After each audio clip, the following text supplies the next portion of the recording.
And Wanindu just chipping it, trying to get it up and over mid-off. Can't clear the infield. Second wicket to fall, 48 for 2 as we start the 6th over. Well, Fizz, absolutely the informed bowler for Bangladesh coming into this tournament. Had a brilliant IPL with Chennai Super Kings before being recalled to the Bangladesh side for the Zimbabwe series. Just doing what it does best there, nipping in a tiny little bit into the batter, and starts as he, as good as he can in a T20 World Cup there, old Mustafiz. Well, they needed that just that little bit of a boost there, because that was unravel is a little bit dramatic, but it was starting to become quite a thorny power play, that. Yeah, absolutely. I think, that Shakib over, the players are starting to sweat quite heavily. There's a few sort of panic movements in the field with the overthrows when they're getting the ball back in. Yeah. And I think they just needed that second wicket ASAP, and Mustafiz has delivered. Why they didn't go to Mustafiz earlier on in this match, I don't know. I think a very curious decision to turn to Shakib and use 2 Shakib overs inside the first 5 on a pitch like this. Don't know why you'd hold him back to the final over of the power play. Dhananjana De Silva, who's come into the side for Sri Lanka for this game, is the new batter. So 48 for 2, with 1 ball into the 6th over. Worth mentioning as well that the temperatures, as that's driven away beautifully, but straight to cover. And there's no run. So it's kind of north of 30 degrees in Dallas tonight. It's kind of 8 o'clock local time in the evening. Temperature's 32 degrees. So it is a hot evening. It's a really good crowd as well. That's something worth mentioning straight away. There's a really healthy crowd of supporters from both countries. So it's making for a very, very good atmosphere. And actually, these are 2 of the nations you actually want to see progress as far as possible in the competition, because they both bring great energy into a world event like this. That energy kind of coming from the stands out into the middle. That's driven away out towards deep backward point. That's a terrific shot. De Silva off the mark with that. Nailed it away through deep backward point for 4. 52 for 2 halfway through the 6th over. Slightly wider delivery from Fizz there. Not used to seeing him bowl a line like that, but it was read perfectly down on one knee and just gets past a diving fielder. Not sure what Fizz was looking to do there, actually. Maybe, I don't know, again, slightly over. He didn't need to overcorrect, actually. I don't know why he needed that sort of variation. He was doing absolutely fine with the first 2 balls. Yeah, he's got a really heavy stacked offside field. There's a deep third, there's a deep square leg, there's a ring of fielders inside the circle on the offside, short fine leg, mid-wicket and a mid-on. And you're kind of going for that kind of wide Yorker there, but didn't quite get it right. De Silva's such a good player. Carved that away for 4. So 52 for 2. Left arm round this time. That just turns De Silva around. That's a really good response. He defended it and played it well to push it away into the offside for no run. Yeah, perfect response from Fizz. Perfect response from Fizz. His lot of debate about Mustafizur Rahman coming into this tournament, whether, that kind of classic club v country debate, because he was doing so well in the IPL, but obviously recalled by Bangladesh. And often we would go, of course you've got to honour your central contract with your nation. In again to De Silva, that's defended, pushed back down the pitch, and there's no run. Good comeback this. But there were debates whether Fizz would have benefited just staying in the IPL and playing against world-class opponent rather than being recalled for a 5-match series at home against Zimbabwe. And thankfully, he has carried that form in. He took 6 wickets in that final game against the USA. Obviously, Bangladesh had lost the series by that point. But he was able to sort of hit back with a sixer for only 10 runs in that final match. So he does come into the tournament, probably Bangladesh's strongest bowler, I think, the informed bowler. So I'm so surprised they've held on to him until the 6th over. Final ball of the power play, that's turned away by De Silva off the pads out towards mid-wicket. They shuffle through for a quick single, and that completes 6 overs of the innings so far for Sri Lanka. The first power play complete. They've lost 2 wickets, that's okay. They've got 53 on the board. That second wicket makes it potentially slightly more even, that power play. It was heading quite firmly in Sri Lanka's favour, but the wicket with the first ball there for Mustafizur has just kind of rebalanced it a little bit, I think. Yeah, you have to feel maybe Sri Lanka probably are the more happier of the two. Nissanka's still out there, 34 runs from 18. Yeah. And I think Bangladesh just showing signs of maybe a little bit of stress in the field there and stress of the ball. And when it's not going to the plan, like they've been lucky to get wickets immediately after heavy overs, and that's not always going to go their way, unfortunately, in this match. Tasking to continue. He's ball 1 for 12, De Silva on strike. So 53 for 2. We start the 7th. Flashed away off the pads out towards square leg. Should just be a single. And it is. So 1 to start the over. 54 for 2. I mean, it's fair to say that Bangladesh have not been in sparkling form. It doesn't, reading ahead of this fixture about their preparations, about their recent performances, it doesn't appear that they've got a winning formula at the minute. They seem to be stumbling around for something to work that works. Yeah, I mean, the frustrating thing is the problems that have existed more or less since the first T20 World Cup in 2007 still exist today, and it's always lack of death bowlers, lack of big hitters. Nissanka on strike, tasking over the wicket balls, punched away into the offside. There's a man on the point boundary, so it'd just be a single to Nissanka. He moves on to 35, not out. It's 55 for 2 now. I think Bangladesh have always won enough T20 matches for it to sort of be fine, but I felt like they were very much sleepwalking into this tournament. Okay. That 5-match series against Zimbabwe looked good on paper, 4-1 win, but they weren't particularly convincing during it. Okay. And I think that USA series, going 2-0 down, losing 2-1 overall, was a real kind of shake and wake up moment for Bangladesh. Possibly too late to do anything about it, but I think it probably surprised even Bangladesh about how poor they could be at T20 cricket. Tasking balls to De Silva, just plays off the front foot. He wants a quick single here, could be tight with a direct hit, and there wasn't a direct hit. It's good backing up, actually. So there wasn't any costly overthrows, but there was a sharp single, little drop into the offside. Direct hit, is he struggling? Could be. No, I think he'd have been okay. It felt like a slightly frantic single, though. It did feel like a frantic single. The shade is starting to cover a bit more of the stadium, so possibly get a little bit more easy to field for the Bangladeshis. There's been a lot of sweat in the first 5 overs, which might start to just cool a little bit in the field, which can only help them, you'd hope. Yes, a bit of welcome shade from a hot Texas sun. 56 for 2. We're halfway through the 7th. Nissanka waits. Steps across the stumps, tries to open up the leg side. Ball disappears out towards deep backward square leg.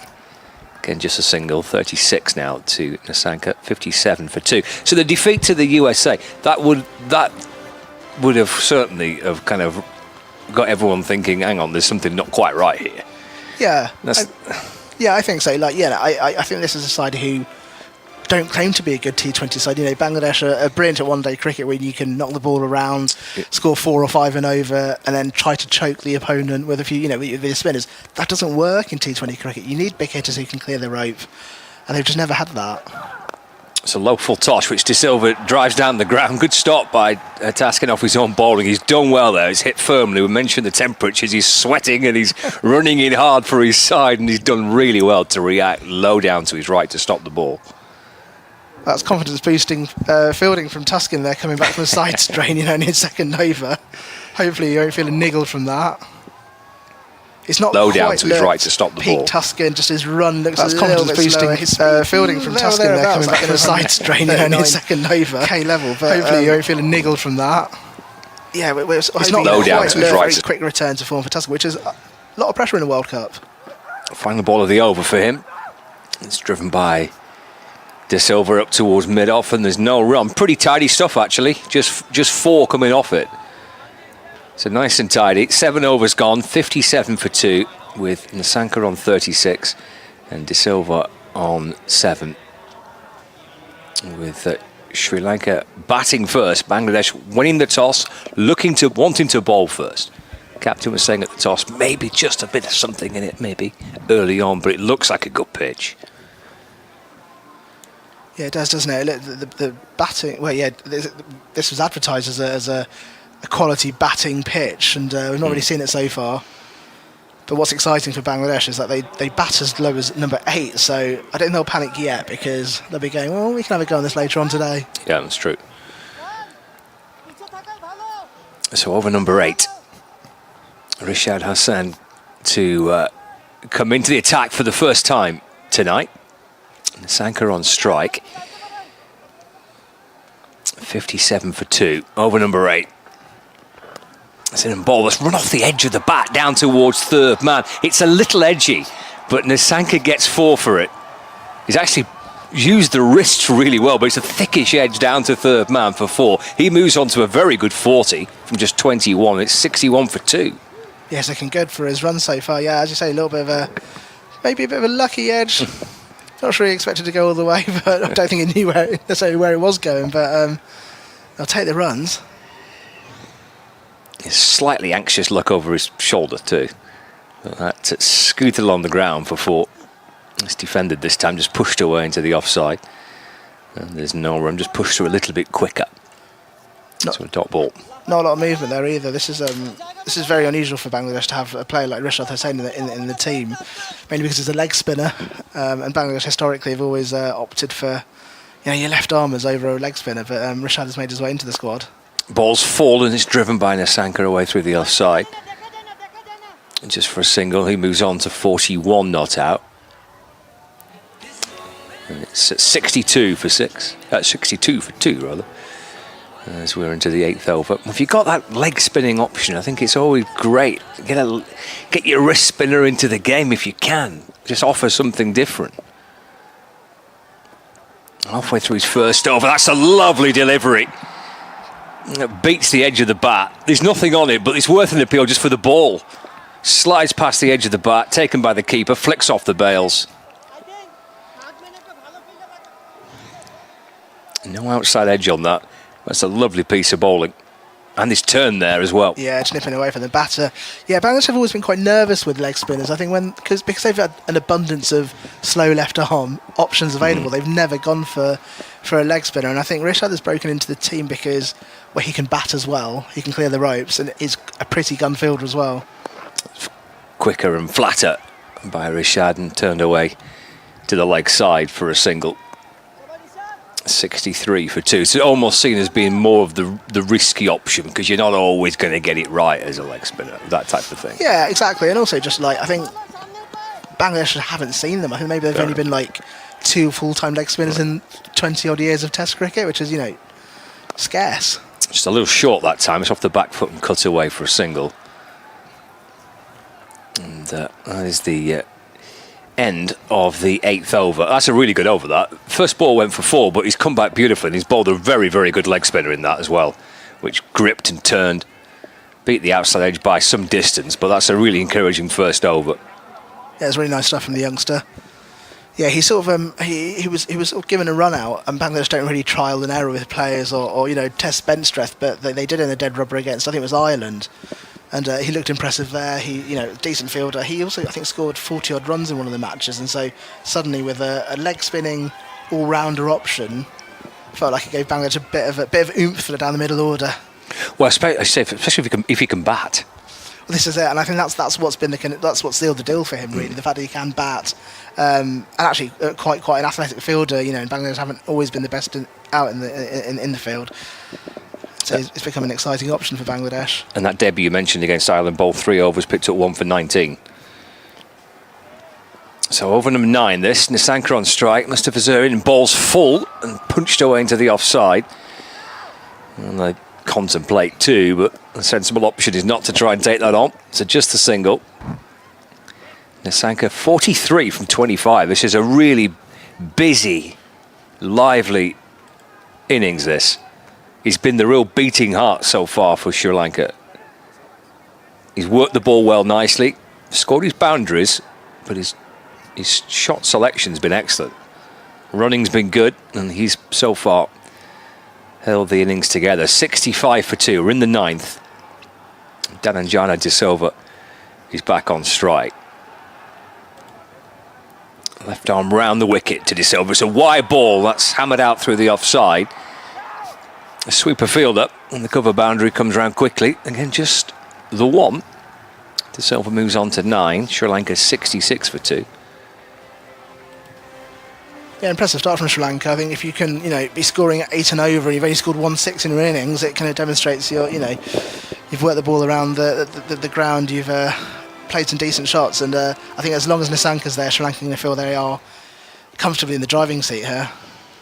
Boundary square are 60 metres one side and 70 the other, so it's a slightly shorter boundary to one side.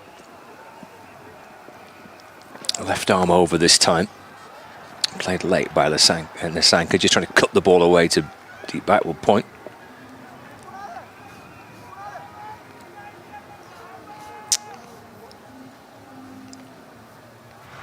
Yeah, 66 for 2. We're in the 9th. Sri Lanka batting first. As we welcome our listeners on Sports Extra. Well, it's been so far a really solid opening to this match from a Sri Lankan point of view. And it's Nissanka who's held it together. He's 43 not out. Mustafizur in bowl. That's muscled away out towards mid-wicket. Is that 1 bounce and 4? It's almost either on or just over the sponge, but it's bounced this side of the rope. So it's 4 for Nissanka. He moves on to 47. And Sri Lanka now 70 for 2 in the 9th. Plenty of strength on that off the back foot muscle to the leg side.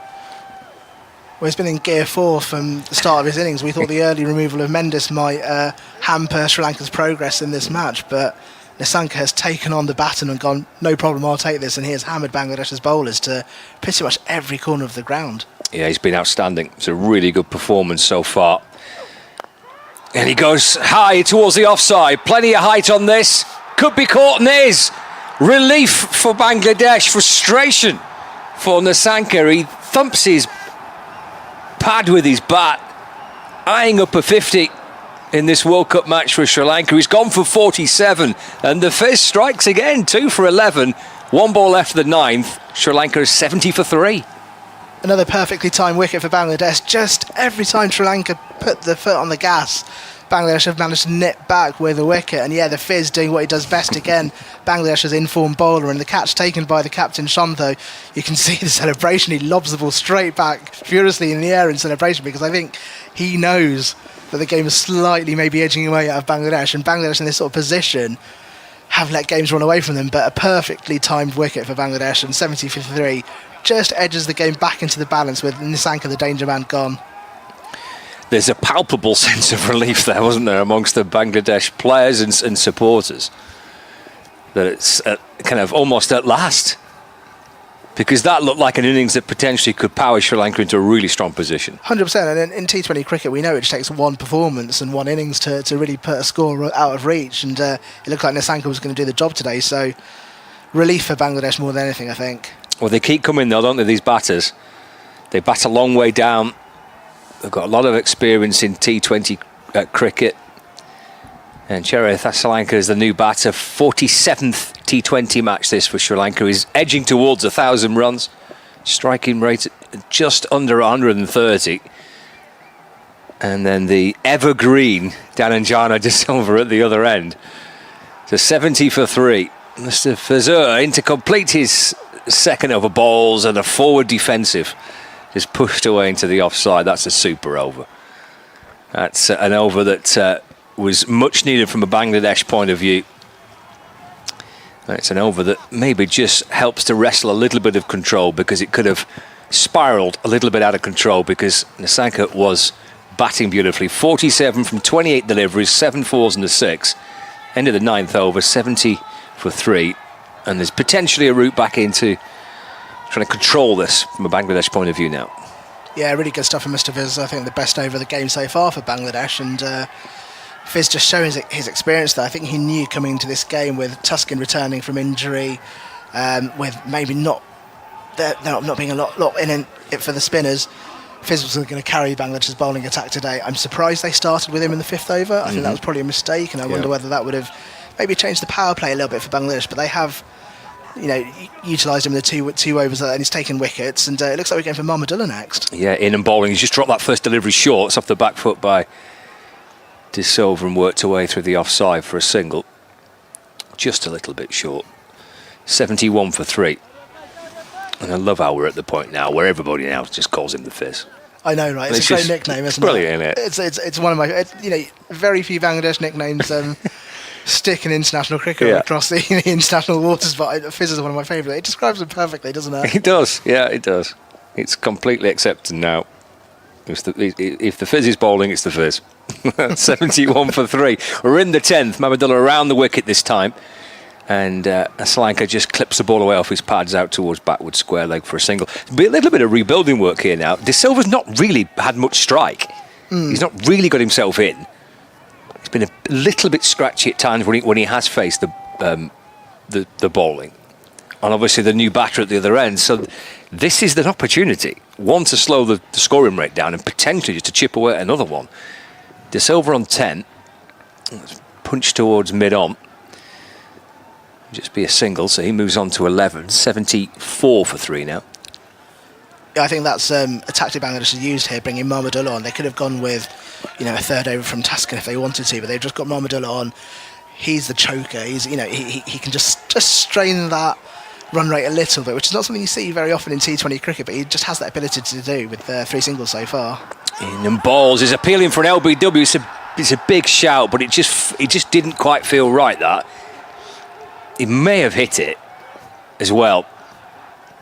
I mean, he's gone back, which gets you interested too, doesn't it? Very calm Mahmudullah. He's not one to get overexcited. Very calm presence. And so if he doesn't think it's going to be given out, he will just walk back to the top of his mark. But this is exactly what Bangladesh needed, actually, after that wicket. Just an over where, 3 singles and a dot ball. Just start to frustrate the Sri Lankans, see if you can edge a mistake out of them. In and bowls, and that's pushed away by Asalanka through the offside. The score remains on 73 for 3. He's probably sliding down a little bit. Has it done enough? Has it straightened enough that? I don't think it has. I don't think it has. No. The technology tells us that's sliding on past the leg stump from that LBW appeal. It's clipped out towards the leg side, and they'll take a single off the final ball of the over. It's only gone for 4. And the wily old Fox has done pretty well there in his first over, just conceding 4 runs. 74 for 3, and we're at the halfway stage.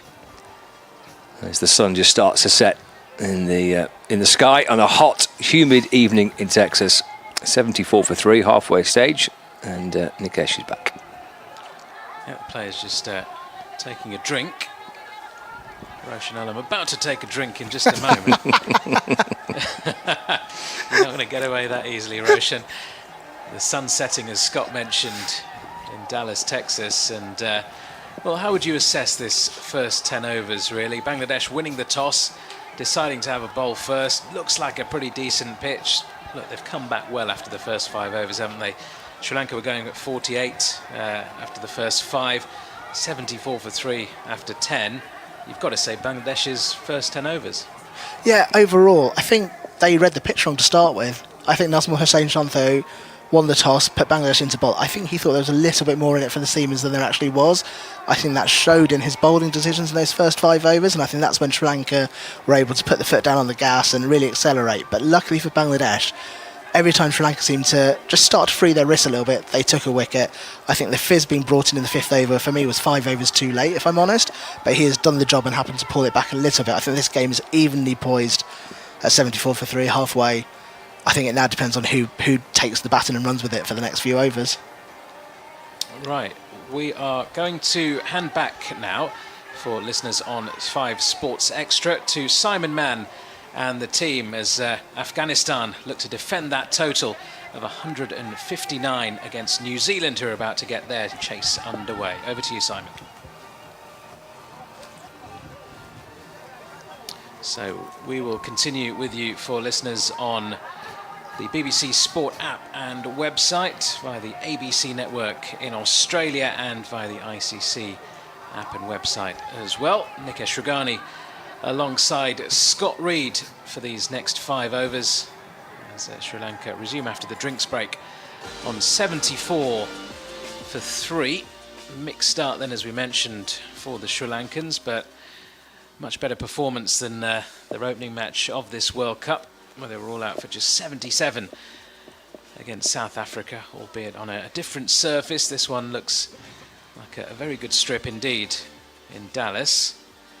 They'll feel they need to get a bit of a move on here, Sri Lanka, to get up to something competitive to challenge the Bangladeshis. Bangladesh, though, not been in the best of form coming into this T20 World Cup themselves, so still very evenly poised, you'd say, at the halfway stage. Still lots of batting to come from a Sri Lankan point of view.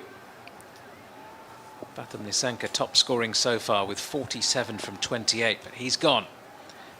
So it's Jared Asalanka and Dhananjaya De Silva. Asalanka it is on strike, gets an inside edge on this, and ball trickles away to sort of short leg position, vacant short leg position as Rishad continues. Rishad Hussain, the leg spinner.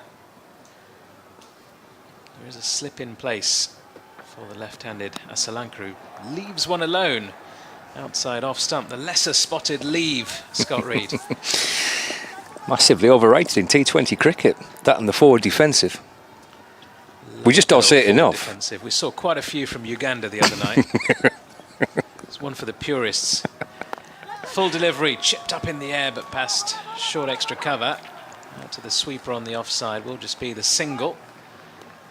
Uganda chasing down 78 against Papua New Guinea for their first ever World Cup victory in just their second match. Made hard work of it, but look, they've never been there before, so why not pull out a few forward defensives and a few leaves. It's only 78, you've got 20 overs to do so. You can take 19.5 if you need to. What's the rush? Rishad continues to the right-hander this time, floats one up into the slot. That's been hammered down the ground, one bounce, and it's cut off, in fact, by Hridoy, running around from long off. That's a good bit of fielding to restrict the Sri Lankans to just the single. Didn't quite time it to Silva. No, he didn't, and he won't mind that shot, Rishad, because he's not quite timed it, and he's played that shot to the leg spinner with the slip in place as well. I've been really impressed with Rishad. I'm impressed with his speed, his variations. He's got a very good leg spinner. We've seen that already. He's a tall man as well. Managed to extract a little bit of extra bounce on occasion. He goes too full to Asalanka, who's slapped this across the line of the spin and over cow corner for 6. That's gone way into the crowd. There were no half measures on that one from the left-hander hitting against the spin, but it was just in that slot once again, just a touch too full from Rishad. Yeah, he's picked that early, hasn't he, as you say. Walloped it away, really good timing. It's a big hit for 6.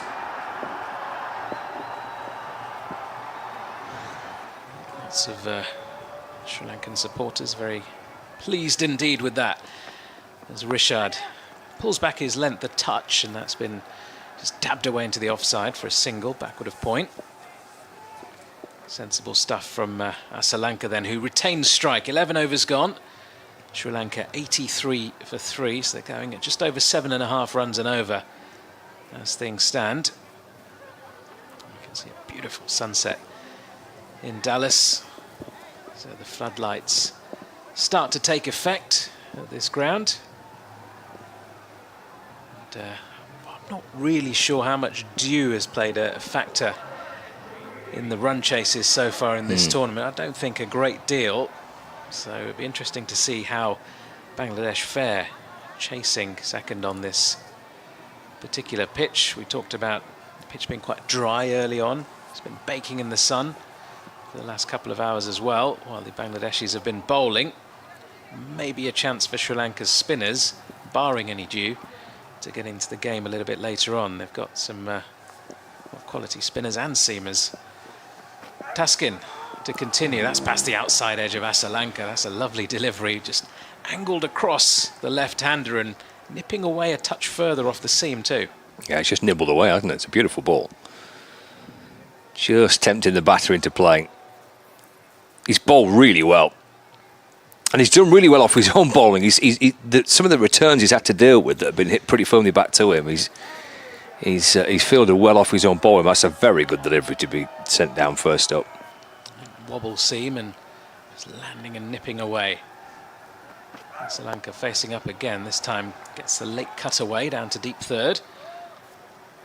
Get just the single for that though. This is a period in the match now where you've got spin from one end and seam from the other. There is an opportunity. That dismissal of Nissanka was a potentially pivotal moment in the match, because if he goes on and bats another 5 or 6 overs, Sri Lanka could be way outside for Bangladesh. He was batting beautifully. They've got rid of Nissanka. You could tell the reaction from the Bangladesh players how important that dismissal was. Yep, huge wicket. 47 from 28 Patham Nissanka made. It's Dhananjaya De Silva on strike now. He's 12 from 15. Not really what you need in these middle overs from your middle order batter. Asalanka at the other end going at just less than a run a ball too, 11 from 12. So they've built a bit of a partnership. Now they need to kick on. That's past the outside edge though. That's another good delivery from Taskin, who's just sort of increasing his pace here, 86 miles an hour. It was back of a length and good bounce and carry, and just straightening as it angled into the right-hander and held its line. It looks like a good pitch. Looks like there's a bit of pace in the pitch as well, which batters will want. There's something in there for the seam bowlers, and there's a little bit of turn as well. We've seen a little bit of spin. It looks like a very good pitch all round. It does, and after all the criticism of the pitch in New York, no such problems with this one in Dallas so far. Taskin charges in again, and that's been punched well off the back foot, but straight to backward point. They do run through for the single, and well, Asalanka had just given up running to the striker's end. The throw missed the stumps. He survives. He would have been a long way short, wouldn't have been in the frame.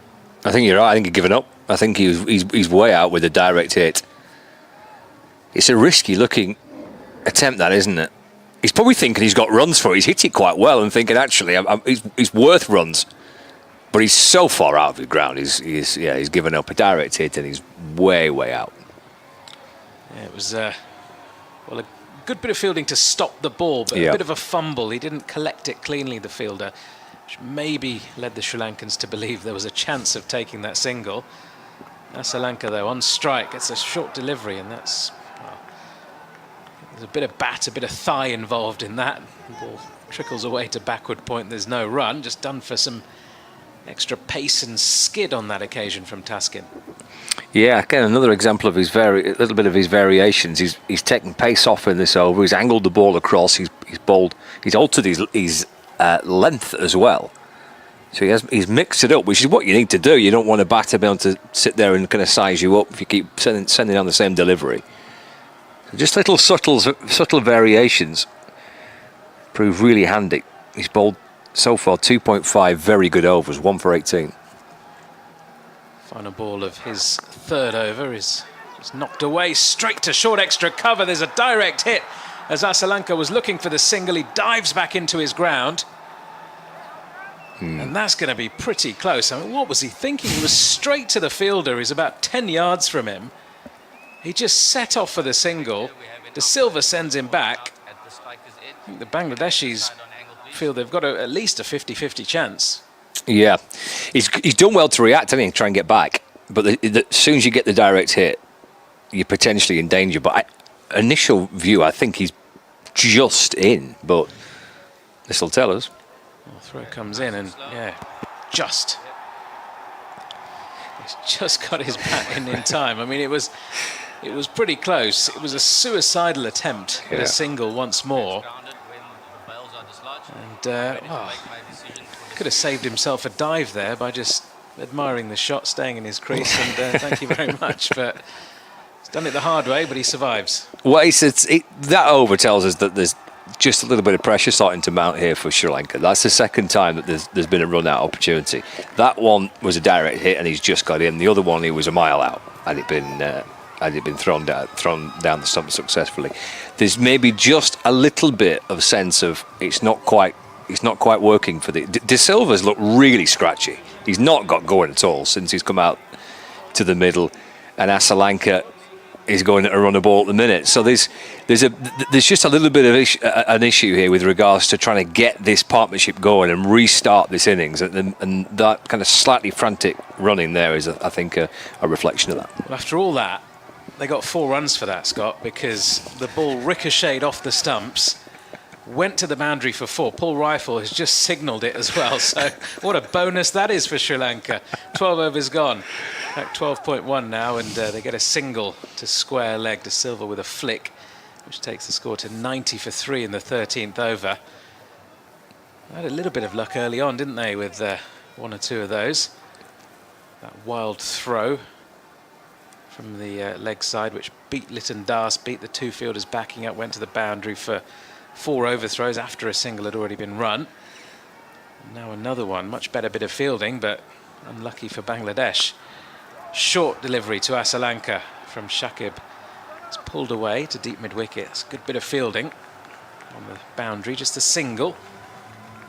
There's a different energy amongst the players, isn't there, since the dismissal of Nissanka? They just look kind of like that wicket has just given them a real injection of belief, I think, again, when maybe it was just they were starting to potentially fear the worst, that they might be chasing a big score.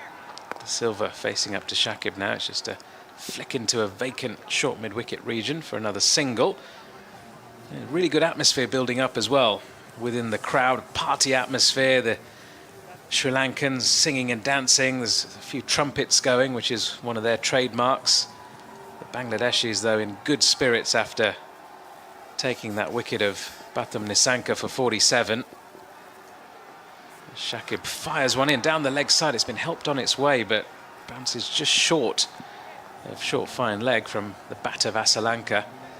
And Scott, as always, when Bangladesh play, there's a few stuffed tigers on show. Man in a tiger outfit too. Tremendous. But that's one. 92 for 3, make that 93 for 3. As Asalanka flicks another single into the leg side towards square leg. I mean, it's 32 degrees.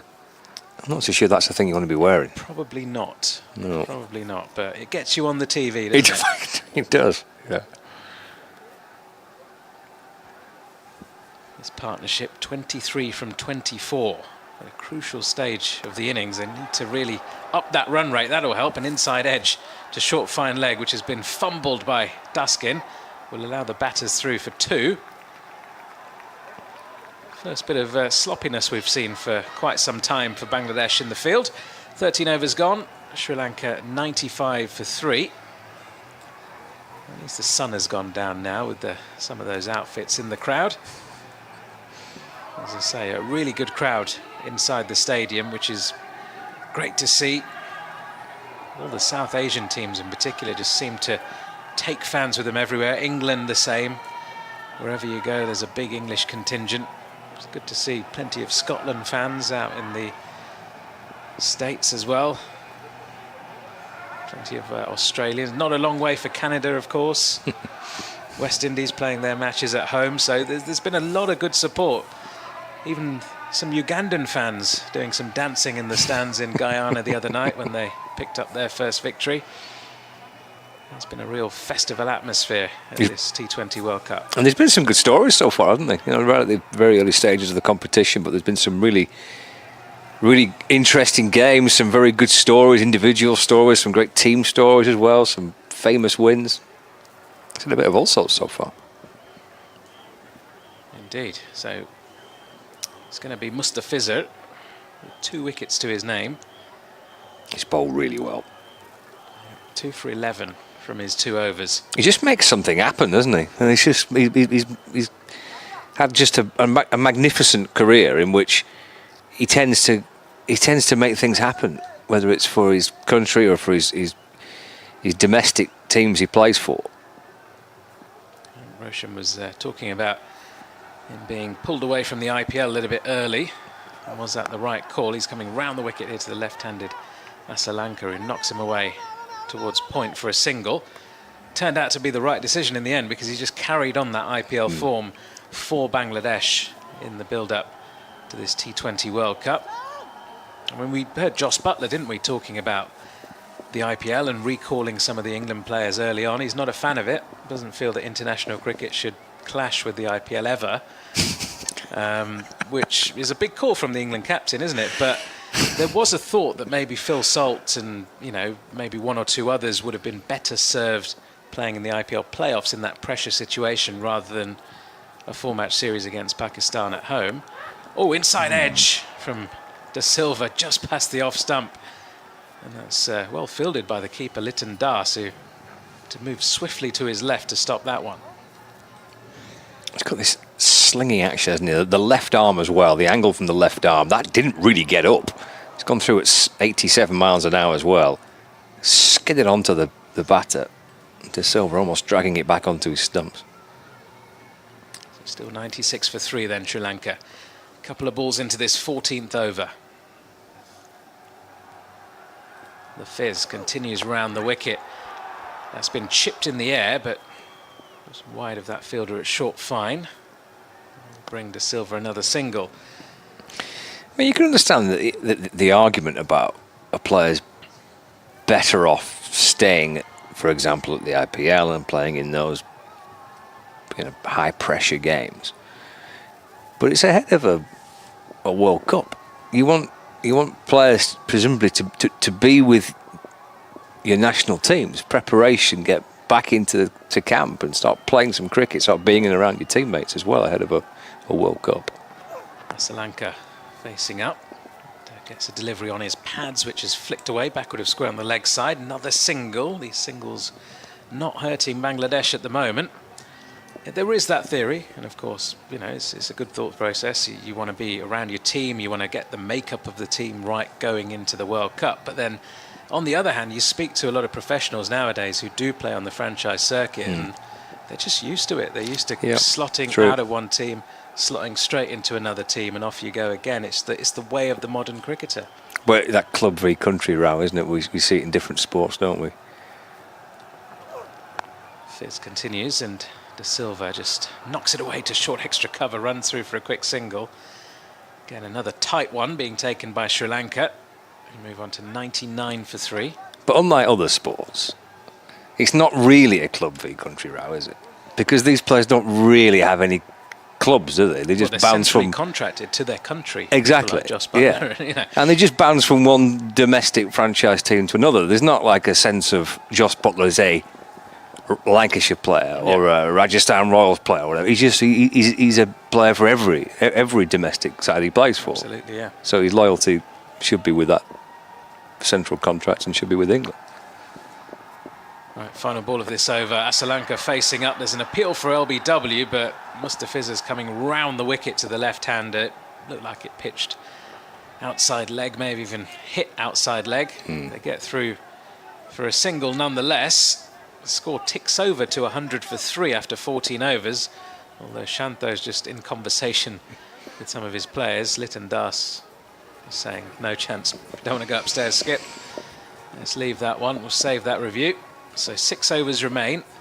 Sri Lanka on to 100 for 3. I suppose the loyalty lies with whoever's paying the majority of your bills, right? That's probably nail on head, yeah.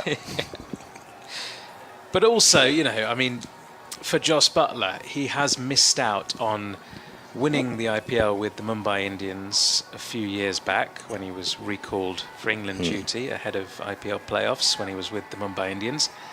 And again, another chance to be involved in IPL playoffs and potentially win the IPL. And it was taken away from him again. I mean, obviously, look, he has got loyalty towards Rajasthan because he's been there a number of years now and clearly was looking forward to being involved in that run-up to try and make it into the final, but wasn't to be. A couple of matches rained off against Pakistan. Don't think that would have helped his mood. Rishad is in, leg spinner to left-hander. It's been swept in the air, but it's not gone far enough. It's been, well, juggled a little bit by Shakib Al-Hasan on the deep square leg boundary. He eventually holds on. Bangladesh take their 4th wicket. And Sri Lanka now in a bit of bother, really, on what looks like a good pitch. After a bright start off the first 5 overs, certainly. They're now 100 for 4 in the 15th. This lad's bowled really well. Rishad has saying, get your leg spinner into your team, and Bangladesh, maybe we've just found a really good young leg spinner here. Look forward to maybe watching him bat a little bit later on if he can give it a bit of a wallop as well, but he's really impressed. He's obviously got a very good leg spinner, which seems a bit daft when talking about leg spinners, but sometimes leg spinners have better googlers. And he's got a really good leg spinner. And he's got some really nice variations in that as well. He's bowled really well. They've not really got him away. The odd ball he's pushed a little bit too full. I think there's 1-6 over long on. But he's bowled really well. Nice little subtle variations, good leg spinner, and they just make an impact, don't they? If you can get a wrist spinner into your team, it's something different, and they make an impact. And he's bowled really well tonight. He has indeed, and the skipper Wanindu Hasaranga is in at number 6. Slightly adjusted their order here, the Sri Lankans, to try and get some impetus really to this first innings. 100 for 4 then in the 15th. Rishad with a slip in place to the new batter Asalanka. He's edged it and he's taken. Oh, it has come off the bat. Yeah, initially Rishad was unsure as to whether or not that was pad or bat, but he's taken 2 in 2.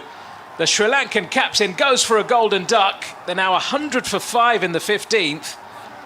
And another example of that one just turning away slightly from the right-hander. Yeah, that's done him up, hasn't it? That's just completely bamboozled him, really. I think he's a little uncertain as to how to play that. Almost a leading edge as he tries to work it to mid-wicket. It's gone straight to slip.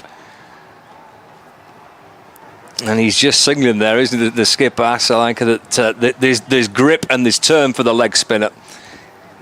Well, 2 in 2. He's on a hat-trick now, is Rishad Hussain. Young leg spinner. Has been very impressive, as you say, Scott. And don't underestimate the leggy that can bowl a good leggy in T20 cricket these days, because the best in the business, Rashid Khan, doesn't often bowl many leg spinners, does he? It's kind of wicket to wicket, top spinners, googlies, the odd one that spins away from the right-hander. But this guy's got plenty of drift in to the right-handers and then grip and turn away, which is so difficult to play. So Angelo Mathews in at number 7. Vastly experienced. His 10th World Cup across formats for Sri Lanka, but his first task here this evening is to face up to a hat-trick delivery from Rishad Hussain. Leg slip in place as well, hat-trick ball, and that's defended by Angelo Mathews off the front foot. So often an anticlimax, isn't it? We've seen a couple of nearly hat-tricks in this T20 World Cup so far. It's been a wonderful over so far. 2 wickets and a dot. Floats one up to Mathews, who gets off the mark with a flick out to deep mid-wicket. Figures of 2 for 16 off his 2.5 overs so far for Rishad Hussain. First wicket nearly fumbled on the boundary by Shakib, who eventually took that catch. Here he is bowling to De Silva now. De Silva 19 from 23 so far. He's on the front foot, defending away, backward of point. And he will steal a single, De Silva. It's about all they're managing at the moment. Mainly ones, the odd 2 thrown in there, and losing wickets. They're not going anywhere in a hurry, Scott. They're not. They've not been going anywhere in a hurry since Nissanka got out, really.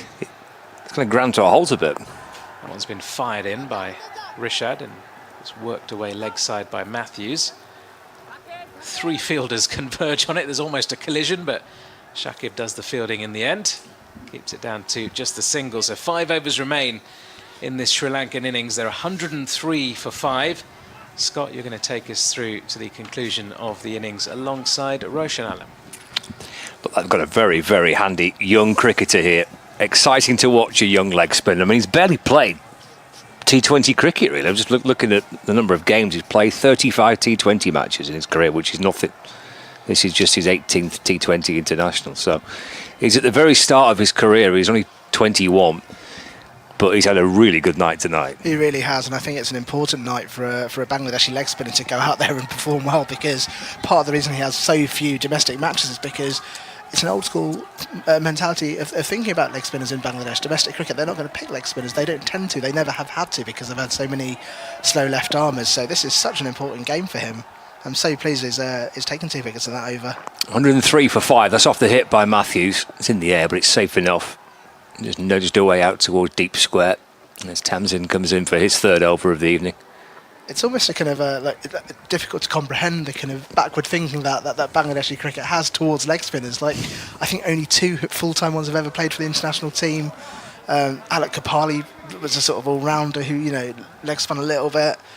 But yeah, Rishad Hussain, he's stood up and been counted. He can bat as well. I think he scored 40 odd runs off of 18 or 19 balls in a one-day match against Sri Lanka, which made everyone sort of stand up and pay attention to his ability. But yeah, 2 wickets and an over, really important. Run down to third man by De Silva.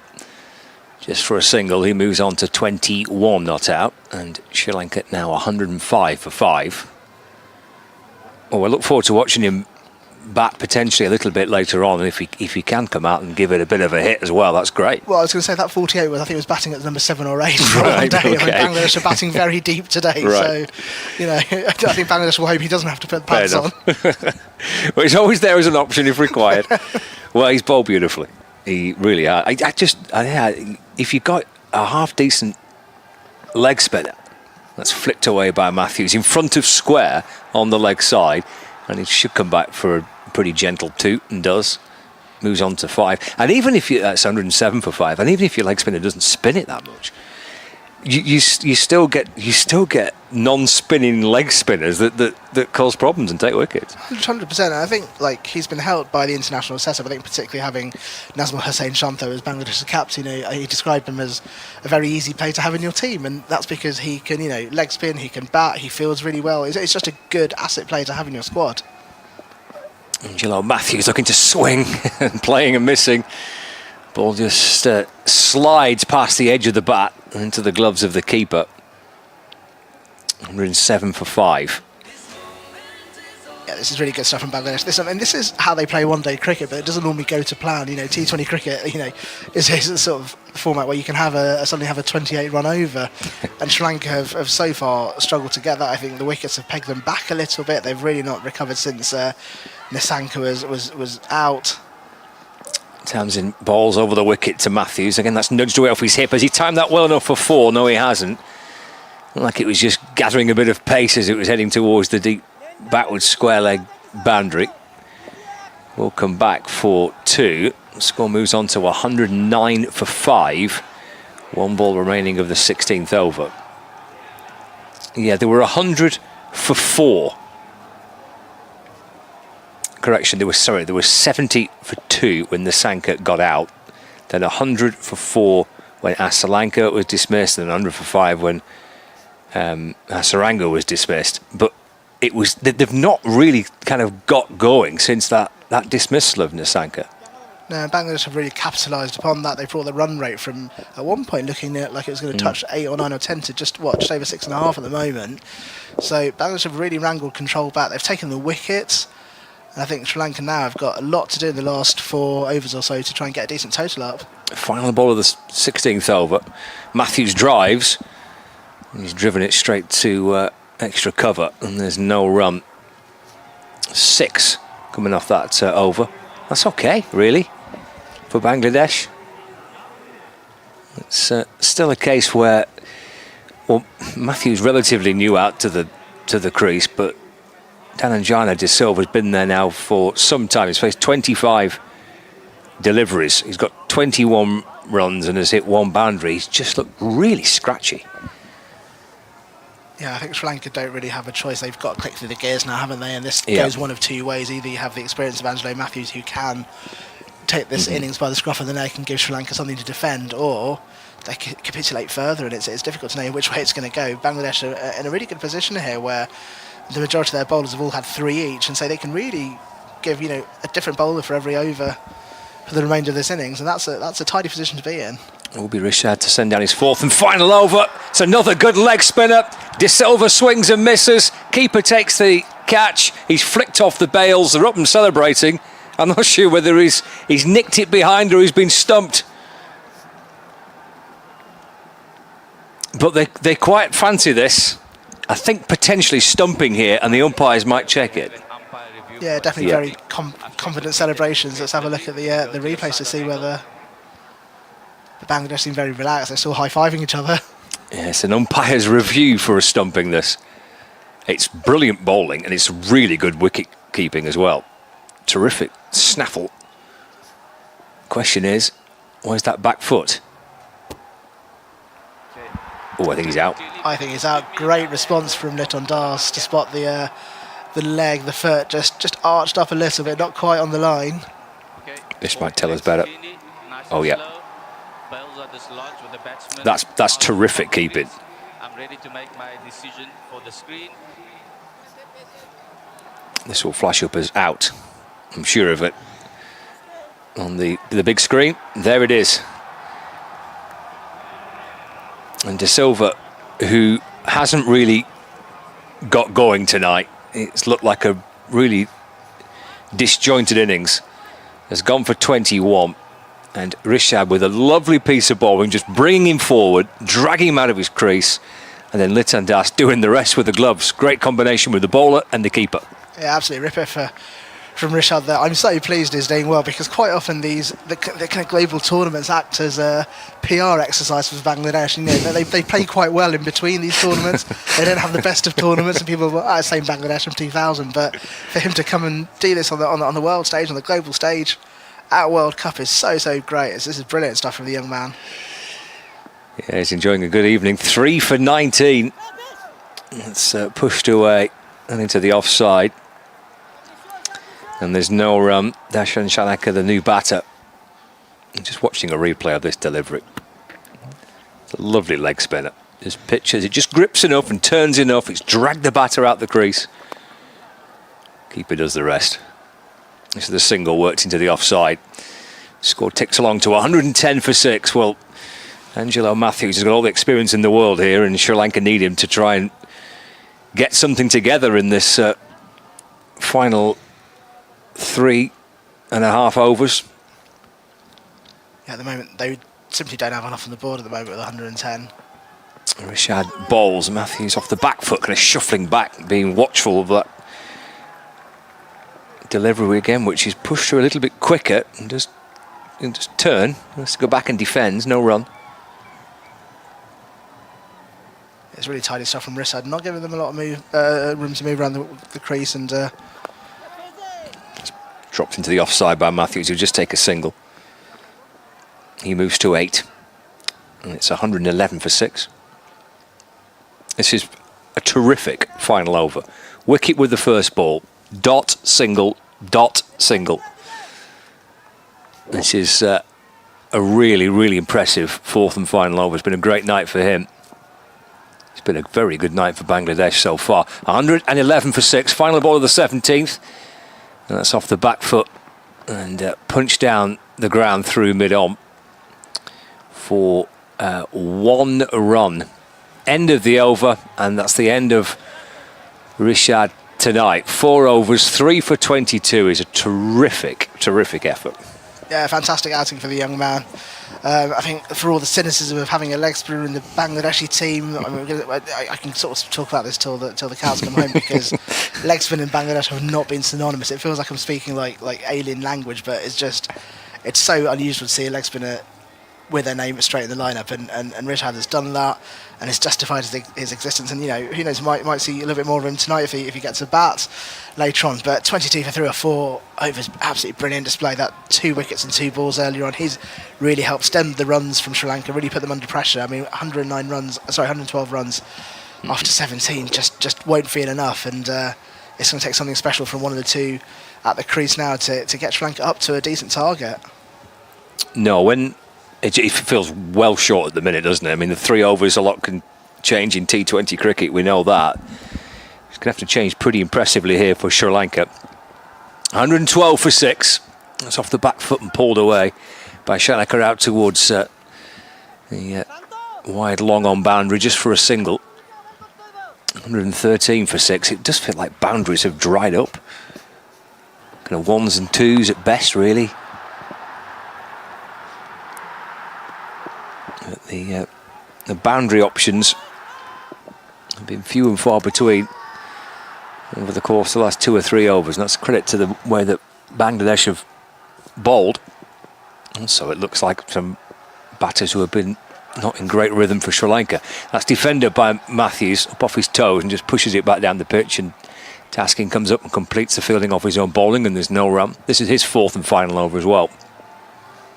Yeah, I think we're going to get 1 over from everyone in the last few. I wonder who Shantha has in mind for that final over, but at this stage it doesn't look like it'll matter too much, to be honest. Sri Lanka are well under control by the Bangladeshi bowlers. still overs to come from Shakib and Fiz, so you expect one of them probably to sit, both of them I imagine, see out the innings here for Bangladesh. 113 for 6 in the 18th over. Taskin comes right on over the wicket and bowls it short. Mathews looks to try and take it on, trying to hook it, and plays underneath it. Oh, it's been called a wide. Yeah, square leg umpire in position to call that. Looking back on the replay, it seems fair enough. Yeah, very. That's a very fair call.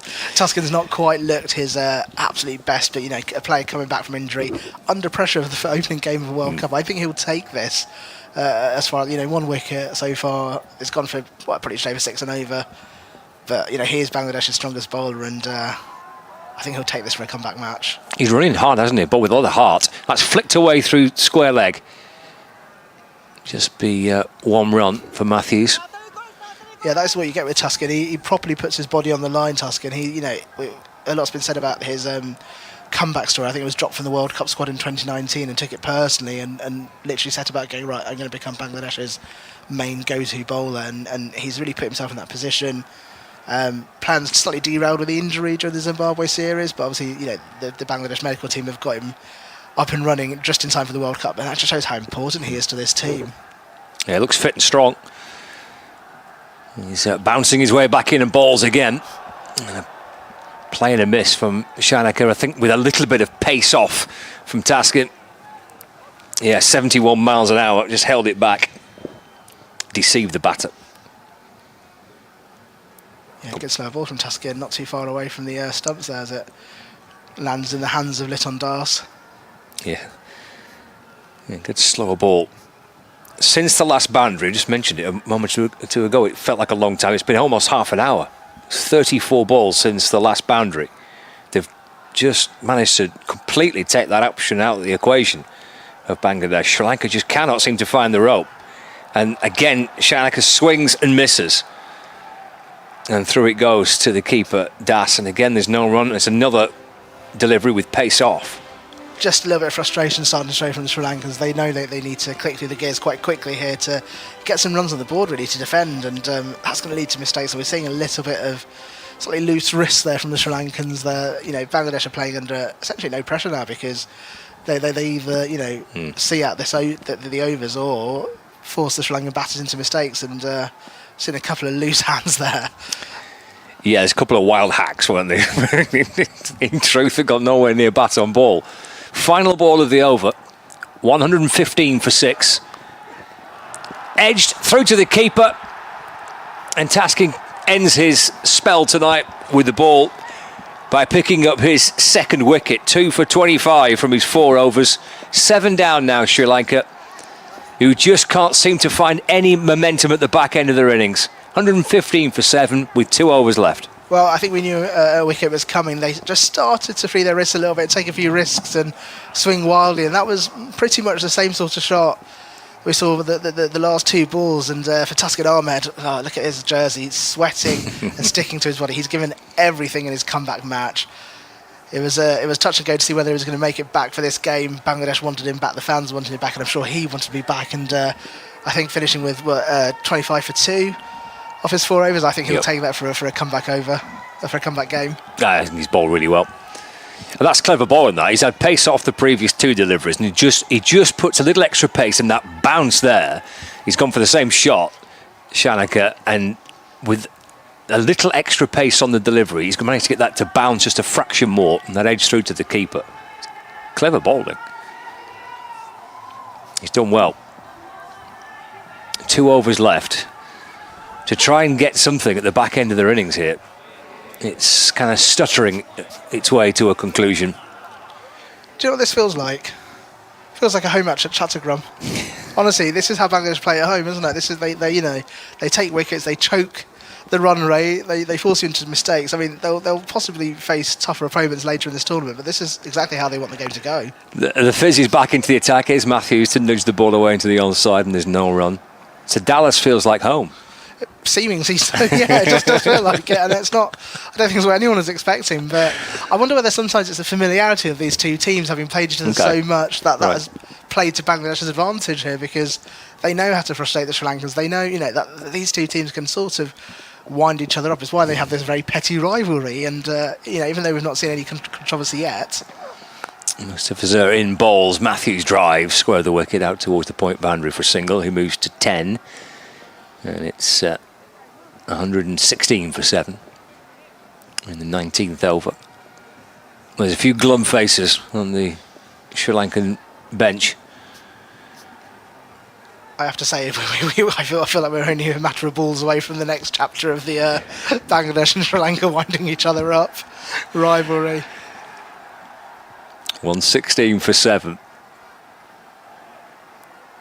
2 balls into the 19th over. You never know until both sides have had a go, but it does feel pretty low. Playing a miss. And through to the keeper, and there's no run. Looked like when Nissanka was batting, it looked like an absolutely terrific pitch. A little bit of pace on there, which you want as a batter, both as well as a seam bowler. It looked like a really good pitch. Looked like there's runs out there for Sri Lanka, but it's since the dismissal of Nissanka, they've just not got going. A few kind of little starts, but nothing with any great impact.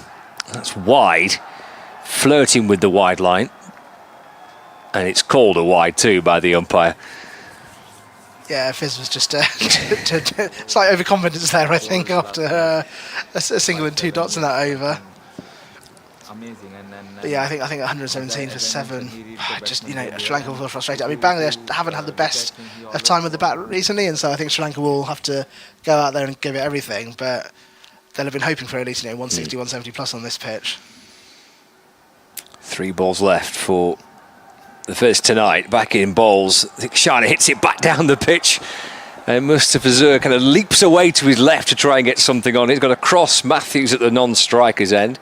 It may have grazed his knee in the process, but I think he's saved some runs. It's a dot ball. Yeah, Fizz looking like a child who's just fallen over. He grabbed the ball, rolled up his trousers to check his knee, and then rolled it back down and carried on. Great reactions. Yeah, great reactions. I mean, he's prone to an injury, so probably not the best thing to see him sort of tumbling around the ground, but commitment to the game there from Mr. Fizz. It was.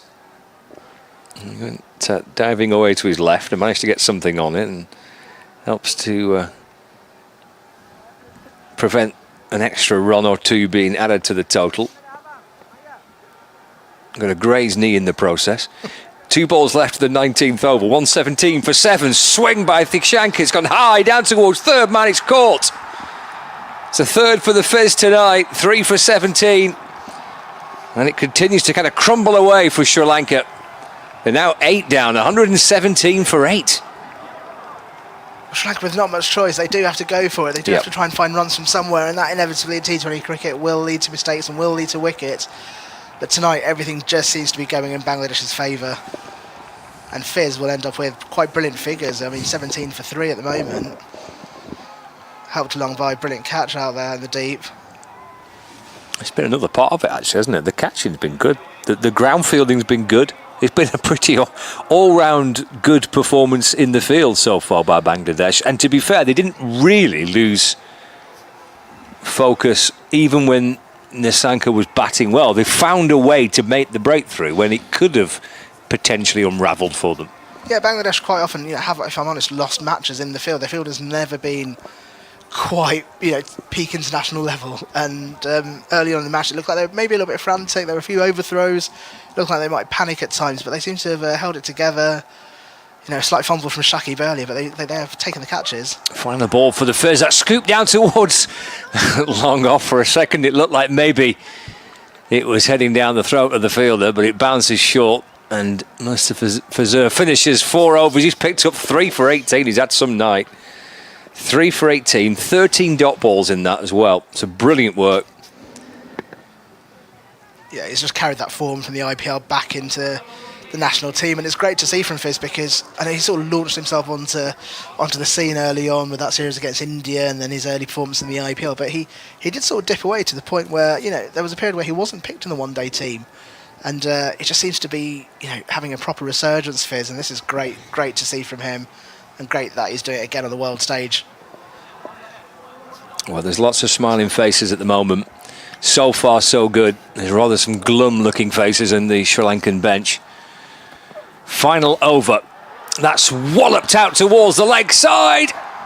One bounce and 4, I think. Yeah, just this side of the rope. But it's kind of now or never, really, isn't it? They're going to try and find something to inject a bit of energy into the innings. It's 4 to start the final over. 121 for 8. Well, this shows Shanthu's confidence as captain. He's choosing not to bowl Shakib's full allocation. So if you're telling Bangladesh's greatest all-rounder of all time he's not going to get his full 4 overs, I think it shows the mindset of Shanthu, that he's a calm mind. He'll make the correct decisions. He won't be playing to egos, and he's gone with Tanzim there. Almost a boundary catch. I mean, probably what looked like maybe 6 inches short of a catch there. Old Rishad there going with both hands there, slightly flailing a little bit.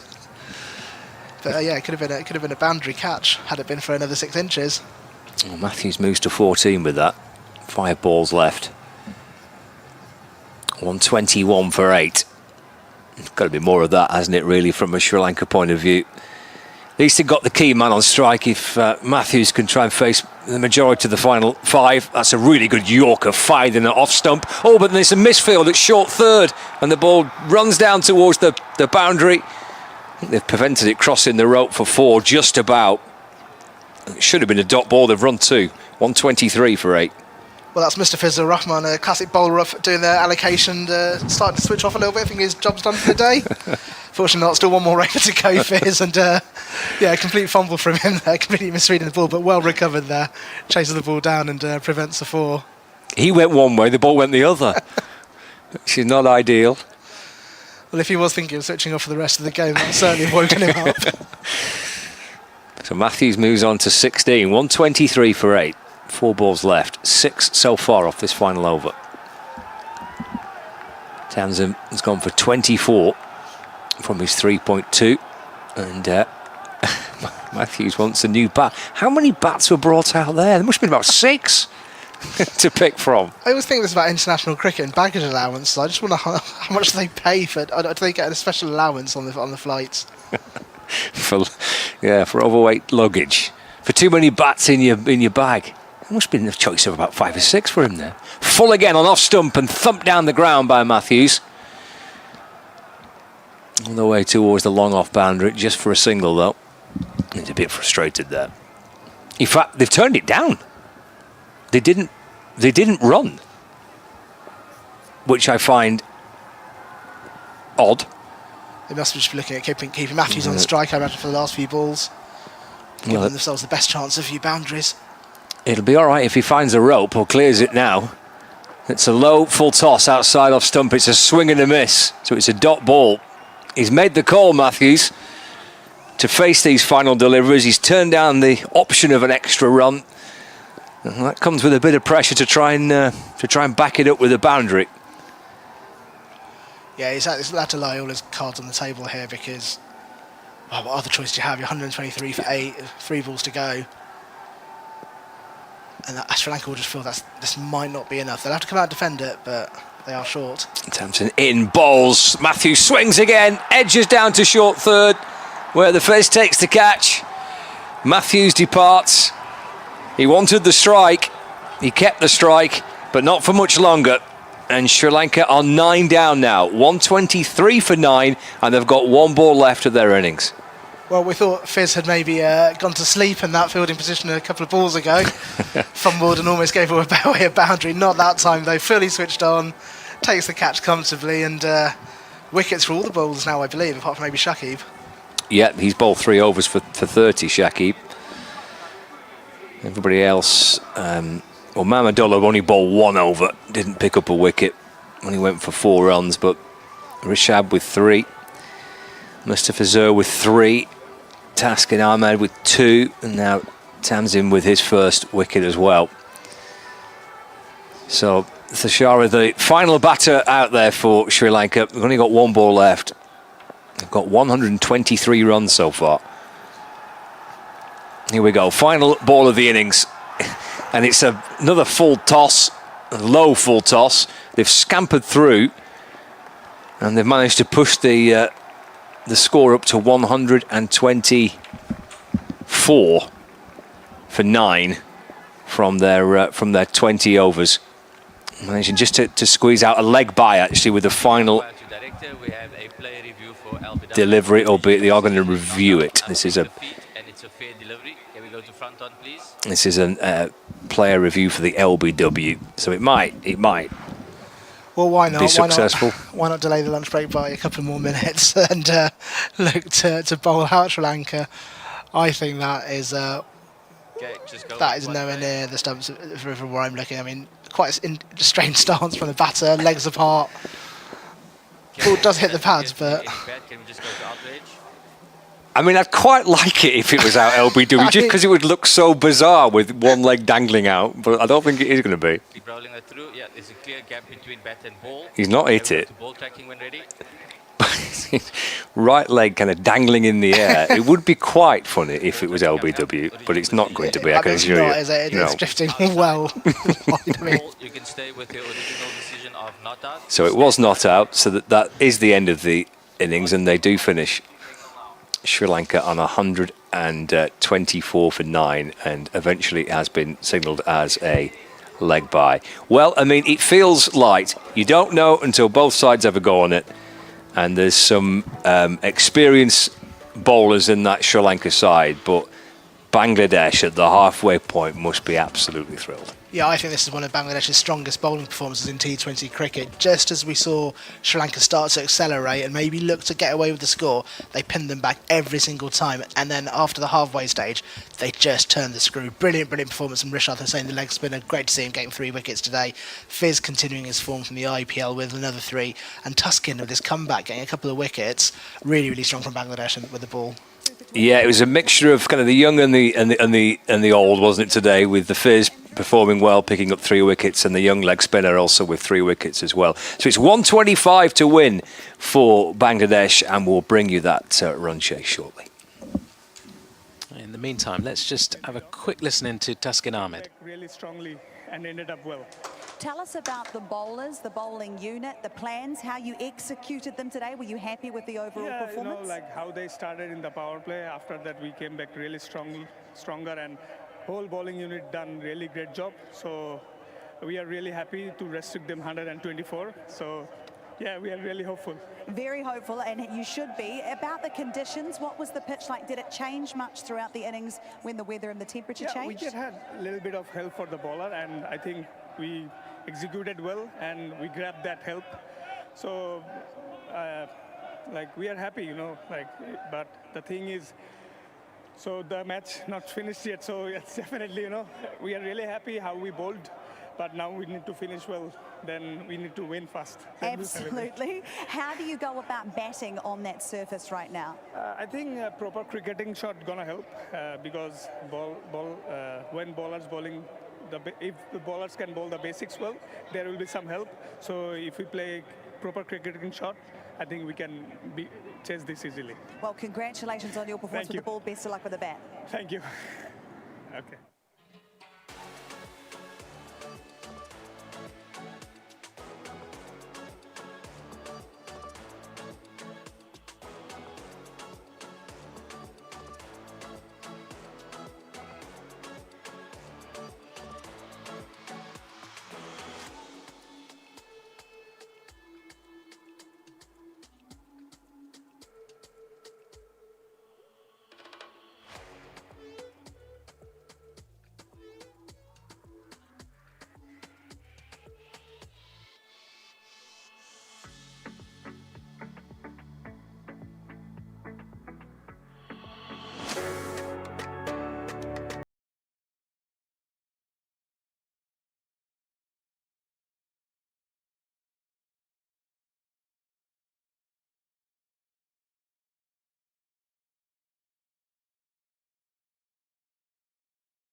Just close the doors, and you're in a world of your own.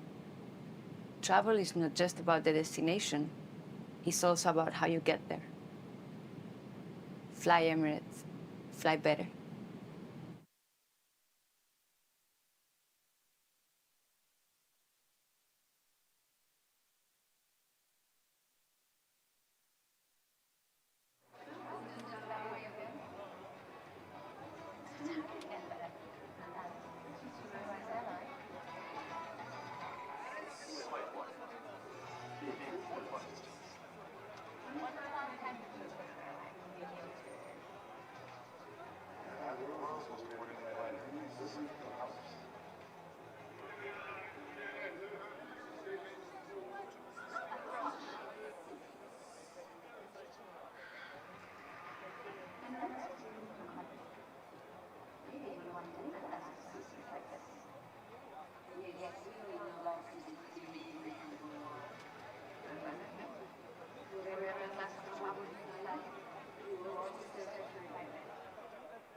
Hello and welcome back to our coverage of Sri Lanka versus Bangladesh, match 15 of this men's T20 World Cup, live from Dallas. And, Nikesh Rugani alongside Roshan Alam and Scott Reed, as Bangladesh look to chase down just 125 to beat Sri Lanka. Sri Lanka were off to a really good start with the bat. Batam Nissanka making 47, but faltering to 124 for 9. Right, here we go. First ball of the chase. Sri Lanka immediately going with spin through Dhananjaya De Silva, coming round the wicket to Tanzid, who flicks away leg side for a single. And Scott, I mean, you'd expect Bangladesh to see this home pretty comfortably, although they've not been in great form coming into this World Cup. Well, no, that's true. Yeah, they've been in pretty rotten form, haven't they, in truth? And they've had their struggles, but they won't have a better chance here. Really good performance with the ball. They're excellent in the field. They took their chances. The ground fielding was good. The energy from the players was really good. You felt like they've enjoyed a really good first half, so a golden chance for them. De Silva into the pads of Soumya Sarkar, who's looking to sweep his first delivery into the leg side. Ball drifting down the leg side. There was a half appeal for a catch behind, for an LBW rather, but given not out. Sarkar survives. Facing up once again, he chips one in the air. And that should be a taken at mid-on. It is! Wanindu Hasaranga with the catch, backpedaling about 10 yards or so. And what a start that is for Sri Lanka. Soumya Sarkar just looking to force the issue in that first over. Wasn't really there to be hit over towards long on. And Bangladesh lose their first. They're 1 for 1 in the second over, Roshan Alam. Well, nobody said it was going to be an easy chase. For all the plaudits that Bangladesh's bowlers will get today, the problem we have is Bangladesh's batting, and what I would say is all of Bangladesh's informed batters are in the middle order. Interesting selection from Bangladesh. There are 3 openers in this team. You've got Tanzid, you've got Shumo, and you've got Litton. We expected Bangladesh to pick 2 of the 3, and they've gone with all 3. Perhaps that's because they've gone for Litton as a wicket-keeping option. But what we have at the top of the order here are 3 batters who feel that they are competing for positions. Are any of them going to take risks? Are they going to take it easy? Are they going to be cautious? We've just seen Shumo take a risk and go out for naught. And I think, you know, these guys are really kind of playing for positions at the moment, and that's not the best sort of mindset to be in when, you know, you're chasing a relatively modest target, because suddenly you can see that sort of run rate creep up. So Litton Das comes out next, and, you know, he's been out of form. How does he play? He's just watched his colleague depart for a duck. Yeah, Litton Das then facing up here to De Silva, gets one on the pads immediately, and he's off the mark with a flick towards deep mid-wicket. So Bangladesh 2 for 1, 4 balls gone in this chase. Just 125 the target, remember. Are we going to see another low-scoring thriller? We've seen some of them so far in this tournament. We've got, well, I wouldn't say a thriller on the cards over in Guyana, as another forward defensive is played by Tanzid. But we've got Afghanistan, who made 159 for 6 in the other game this evening. They've got New Zealand on the ropes, 58 for 7, 3 wickets apiece for Rashid Khan and Fazil Haq Farooqi. As Tanzid punches off the back foot towards mid-on. He does get the single, mid-off rather, to finish off the over. So 3 for 1 after the first over. Bangladesh. Yeah, I mean, it's got all the makings of a low-scoring thriller, this, which for the neutral wouldn't be such a bad thing. No, it's giving playing in Chattogram, where, you know, 120 is a pass score and then it takes 18 overs to chase it. And I think there's an element of comfort that these two teams play each other so frequently, and they know how each other play. And it does feel like it, but, you know, it's a Bangladesh home match, a lot of it. But yeah, I think this is going to be a nervy start. Like I say, all of Bangladesh's informed batters are in the middle order, and so what we can end up seeing is a few quick wickets and a top order skittle, which could bring the game back into Sri Lanka's favour. Nuwan Tushara then will open the bowling from the opposite end. One of 2 men in the Sri Lankan lineup dubbed baby Malingas for their slingy actions. Just his 10th match of his T20 international career, 12 wickets so far. Economy of 8.65, but Another one of these Sri Lankans who's starred in the IPL along with Matheesha Pathirana. In comes Dushara, starts with a wide Yorker, just on that guideline for the umpires, but umpire says it was just a touch too wide, so signalled wide. But a baby Malinga sounds like a drink you might get in an all-inclusive. I'd order a baby Malinga. What would it be made up of? A baby Malinga? It'd be a cocktail, wouldn't it? Yeah, definitely be a cocktail. Fruity, a small I think. one? Yeah, fruity. Maybe something like pineapple, a little bit of zing. Baby Malinga, that's a great name for a drink. It's good headlines when you're talking about these next generation of slingy fast bowlers. It's a better delivery, tight line on middle and off. Tanzid's down the track but can only defend it to backward point, no run. Got Dushara, got Pathirana. Pathirana, a sort of protege, I guess, of MS Dhoni, who's his mentor at the Chennai Super Kings in the IPL. Rates him very highly indeed. Yeah, for everything that's been said about Bangladesh's bowling today, you know, they've got to face the Sri Lankan attack, which is, you know, amongst the best in the world, even when they're not in form. Dushara then charges in once more, 63 on his back. It's flicked away by Tanzid, down to deep square leg. They run the first hard, but will settle for just the single. Meanwhile, New Zealand have lost an eighth. They're 60 for 8. It's safe to say the win predictor is pretty much spot on, with having Afghanistan 99.79% to win that one. I think that's generous. I think that's generous. Lockie Ferguson and Matt Henry at the crease at the moment, with still 100 runs needed from 46 balls. Mathematically possible. It's the way with T20 cricket. Improbable, but not impossible. It's very true. Lytton Das then facing up. He's 1 from 1. Always difficult when facing these slingy bowlers with real low release points. Dushara with a hard length, which has been dabbed away offside by Lytton for a quick single. That's good running. Good backing up by Tanzid, who was really quick off the mark. Yeah, good urgency from Tanzid. I feel like of the two batters, he's the one who's going to play slightly more riskier cricket. He was sort of selected actually ahead of the 50 over World Cup last year when Tamim suddenly dropped out. They didn't really have any other options, and didn't have the best of form, but selectors stuck with him and gave him a run in the team, and he's now sort of found himself at the top of the order quite regularly with everyone else battling for positions. But it's going to take one of these two batters to take a few risks and just go for it a little bit, because otherwise, you know, you risk one or two things: Sri Lanka taking wickets, or worse, Bangladesh not having enough on the board after the power plays. Here comes Dushara once more. He's bowled him.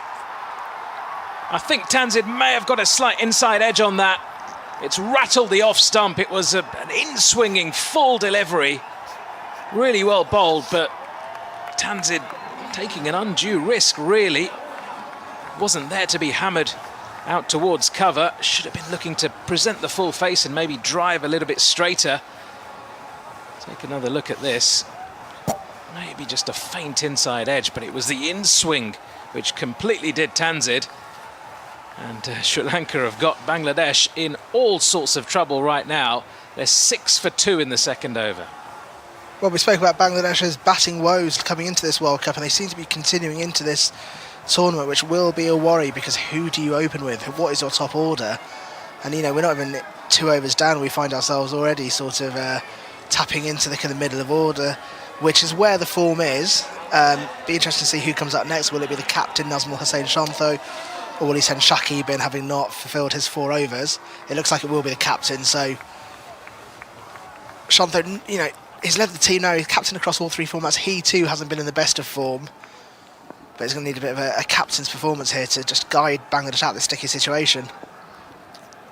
Nazmul Hussain Shantho then, left-hander, facing up here to Dushara. That's another wide Yorker, signalled wide by umpire Paul Rifle. I don't know, you know, I think they might get away if they reviewed that, Sri Lanka, but they're not going to. I think that was maybe just inside that guideline. They won't mind this start though, the Sri Lankans. Small target on the board. When you see this as a neutral, you see they're 7 for 2 in the second over, chasing 125. You'd think it wasn't a good pitch, but actually... Exactly, we keep being told Dallas is the one. It's pretty decent. Another in-swinging delivery, which has been flicked away behind square on the leg side by Shanto for a single. 8 for 2. I mean, look, it's played pretty well.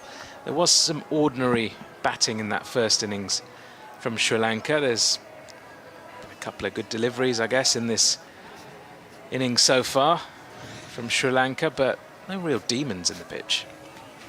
No, but this is credible stuff from Sri Lanka. I think they've come out, they've gone, right, we've not got many to defend, but let's make a game of it. And they've capitalised on the nerves of the Bangladesh openers to take 2 early wickets, and that's all you can ask them at this stage, you know.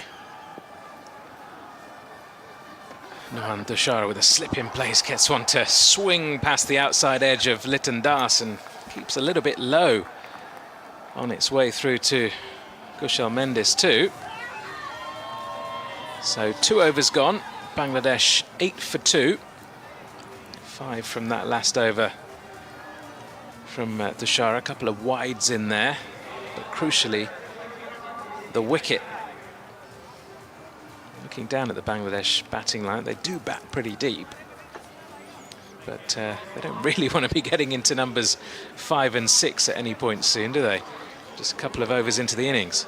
No, unfortunately, that's where matches have been won. It's always come down to, you know, Hridoy's in form at the moment, Shakib, and obviously Mahmudullah's experience has been where games have been saved, and that's not the ideal situation. You do want a foundation laid by your top order, but these guys are just struggling to find any sort of form. Obviously, Litton's still there, and fingers crossed for them from the Bangladesh perspective that he can find a little bit of form today.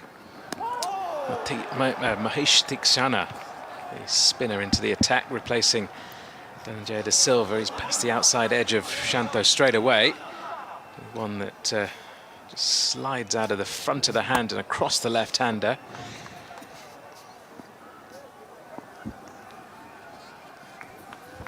Tikshana in once more, and that's down the leg side. I'd be disappointed with that.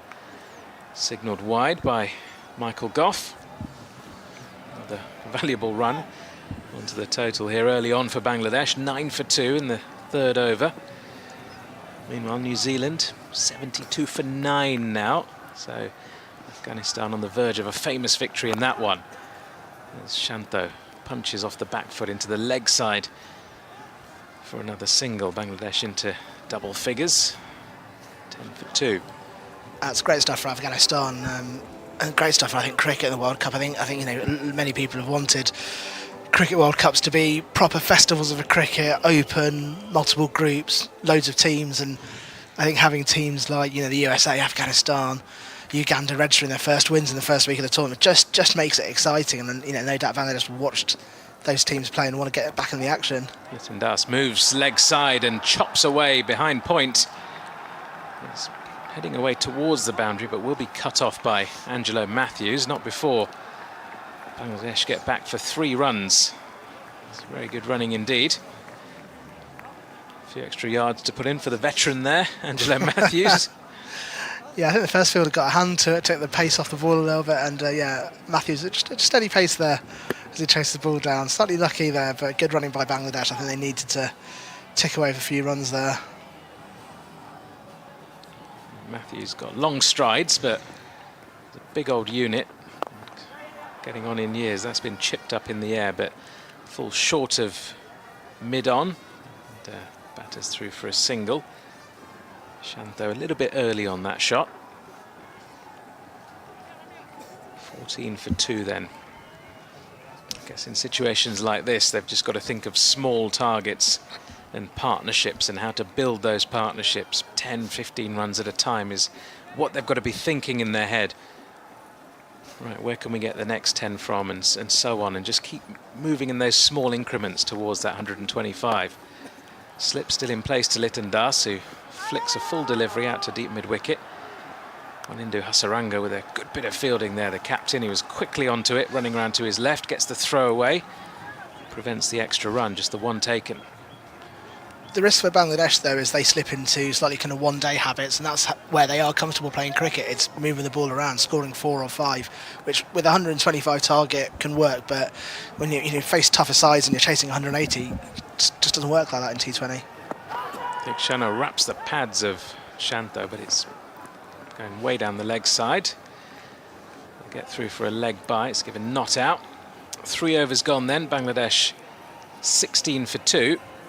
They can absolutely afford to do it in a match where they're chasing 125. Often, we've seen in this World Cup so far, those low totals have proven to be a little bit difficult just because of the nature of modern-day T20 opening batters and wanting to go after the bowling immediately. It might not be quite there during those first few overs for you to be able to do so, and you don't really need to. To an extent, you can go into one-day mode if you're chasing 120, 130. West Indies nearly messed up their chase against Papua New Guinea in that opening match. I think the thing for Bangladesh, though, is to be a decent T20 side, you need to be able to click through the gears. You need to go, right, which bowler are we targeting? When are we going to have an 18-run over? They just don't seem to have that mindset at the moment. Deshara begins his second over. That's another good in-swinging delivery to Shanto, defended away for no run. And yeah, they sort of, they can, 8 runs off the last over, for example, but without really a boundary, just a bit of running, a couple of 2s and 1s here and there. And that it is one-day mentality. And it's fine when you're playing a home series against Zimbabwe and you can, put 130 on the board and then restrict them. But when you come to global tournaments where they're going to be batting-friendly pitches and you play against the best in the world, you get undone, you get shown up, you get exposed. Sri Lanka smelling blood at the moment. That's another good delivery from Deshara, which is defended dead into the pitch by Shanto off a thick inside edge. Didn't really know where it went, but was called through for the single by Liton Das. Take nothing away from the Bangladesh bowling performance, though. It was a very good comeback after a bright start for Sri Lanka, particularly through Nissanka, who made a quick-fire 47 at the top of the order. It was when he was dismissed that things started to fall apart for the Sri Lankans. Fighting back with the ball, though. Deshara steams into Liton Das, who flicks out to deep square leg. Another run onto the total. Look, a lot of us have been on a steady diet, particularly here on the BBC, of massive scores in the IPL. Sunrisers Hyderabad breaking all sorts of records. It's quite a nice change, isn't it? Some of these low-scoring thrillers, I don't know, when you follow Bangladesh day in, day out, sometimes you do want to score to get close to 200 in T20 cricket.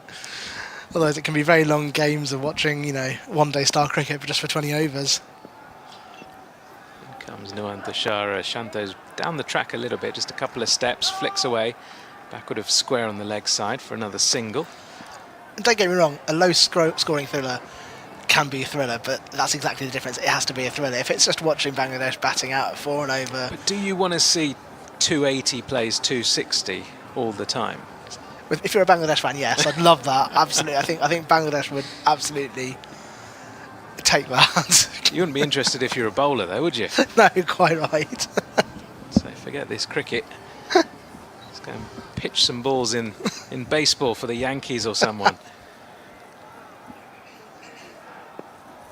A few of our colleagues appear like they've made their way to the Yankees game in New York this evening. So another single is taken by Liton Das with a knock away to mid-on. Yeah, Alex Hartley, Prakash Wakankar, Yes, Yankee Stadium. I've seen it on the Instagram stories. I mean, to be fair, they're likely to see more big shots there than they are from the Bangladesh batting lineup on its current form, so I don't blame her. Although, you know what, I was saying this on commentary the other day as well, baseball fans, they must be a pretty strange bunch, the purists, because when they play 9 innings each, right? Yeah. And I know the innings aren't like 20 overs long, they're a little bit shorter. But when there's a 0-0 or a zip-zip game, as they call it, apparently they're like the most thrilling out of all the games for the purists. Another push by Najmul Hussain Shanto towards mid-on, but straight to the field and no run. 4 overs gone, Bangladesh 20 for 2. Yeah, they get really excited about the zip games. Is that the equivalent to a 5-day test match going down to the final wicket and they on the can't final understand session? that. When you try and explain cricket to Americans, there's the old sort of adage of explaining test cricket where, you know, you play over 5 days, you go off when it rains, you have lunch breaks, tea breaks, drinks breaks, and then after 5 days of solid action, there's no result. There might be no result. They were like, what's the point? I mean, that's the one thing you're guaranteed in baseball, is that even if it's zip, it goes to overtime or whatever, doesn't it? So you have the extra innings and, you know, you always get a result. Yeah. And I guess, in a way, it was quite fitting that the Pakistan-USA match went to overtime, in inverted commas, super over. As Tikshana begins another over, defensive shot from Litton Das, no run. And yeah, they've won it in super over, so that's a very American thing to do, isn't it? Yeah, great advert for the game in the US. Perhaps that's the absolute perfect first game for them to have all witnessed. Wonder how it was reported on the sports networks over there. Tikshana in again, and that's been driven away to long on. Single taken by Litton Das. Whether it was a USA win in overtime. I mean, if social media's anything to go by, there was many people surprised to hear that the US had a cricket team, let alone competing in a World Cup. But what an opener for anyone getting to the sport. Because the thought process from a lot of people was that yes, cricket will be popular in the US, but with expats from South Asia mainly, it's been fired in quicker. From Tikshana into Shanto, works it round the corner for a single off his hip.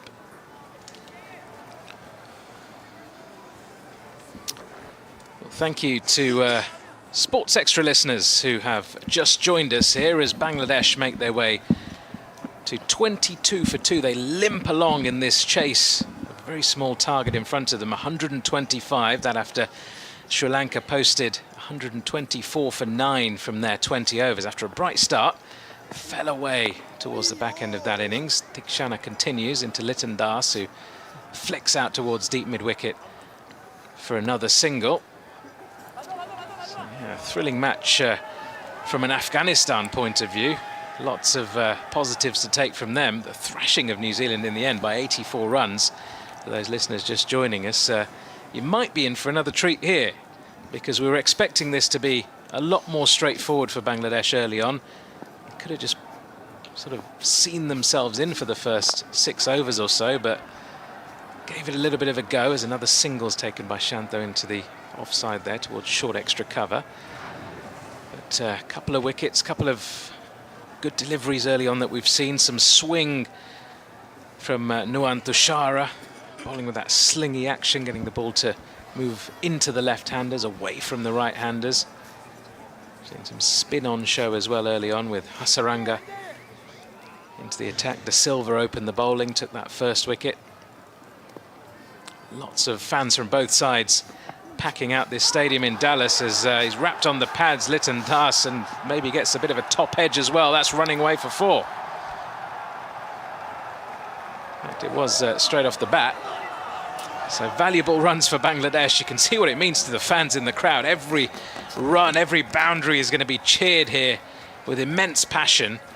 28 for 2 after the first 5 overs. A few more thoughts from Roshan Alam, and then Scott Reed will take over from me. Well, Bangladesh came into this World Cup with the top order being very much out of form, and I think that's shown in the way they've battered today in this chase. They've been very shaky, very nervous. The top order have not known whether to take a chance and go for it and risk, in a high-stakes way, or take comfort in the slightly low target of 125. And in the end, they've been a bit conservative. They've been a bit nervous, and we've seen, Tanzad go for 3 and Shumal go for a duck. And Litton Das, who's in there, also out of form. Nazmul Hussain Shanto out of form. Both just slightly cagily looking to rebuild this innings, but they're doing so at a one-day pace, which is leading to Bangladesh not having the best of power plays, and before you know it, you could have a required run rate far higher than you can chase. And it could be leading to quite a nervy end to the match as well. This is pushed away by Shanto into the offside, and there is no run as Tushara continues. Starting his 3rd over, actually, so he's bowled 3 inside this power play. 28 for 2, but I suppose you can get a little bit caught when it's a modest chase. between trying to win it quickly, maybe with a bit of style, but mainly quickly because run rate could be an issue, or just making sure you win it. And at the minute, it's more that, isn't it? It's no risks, and if it takes the full lot, then it takes 20 overs. That's a wide ball. It's driven, and it's a good catch.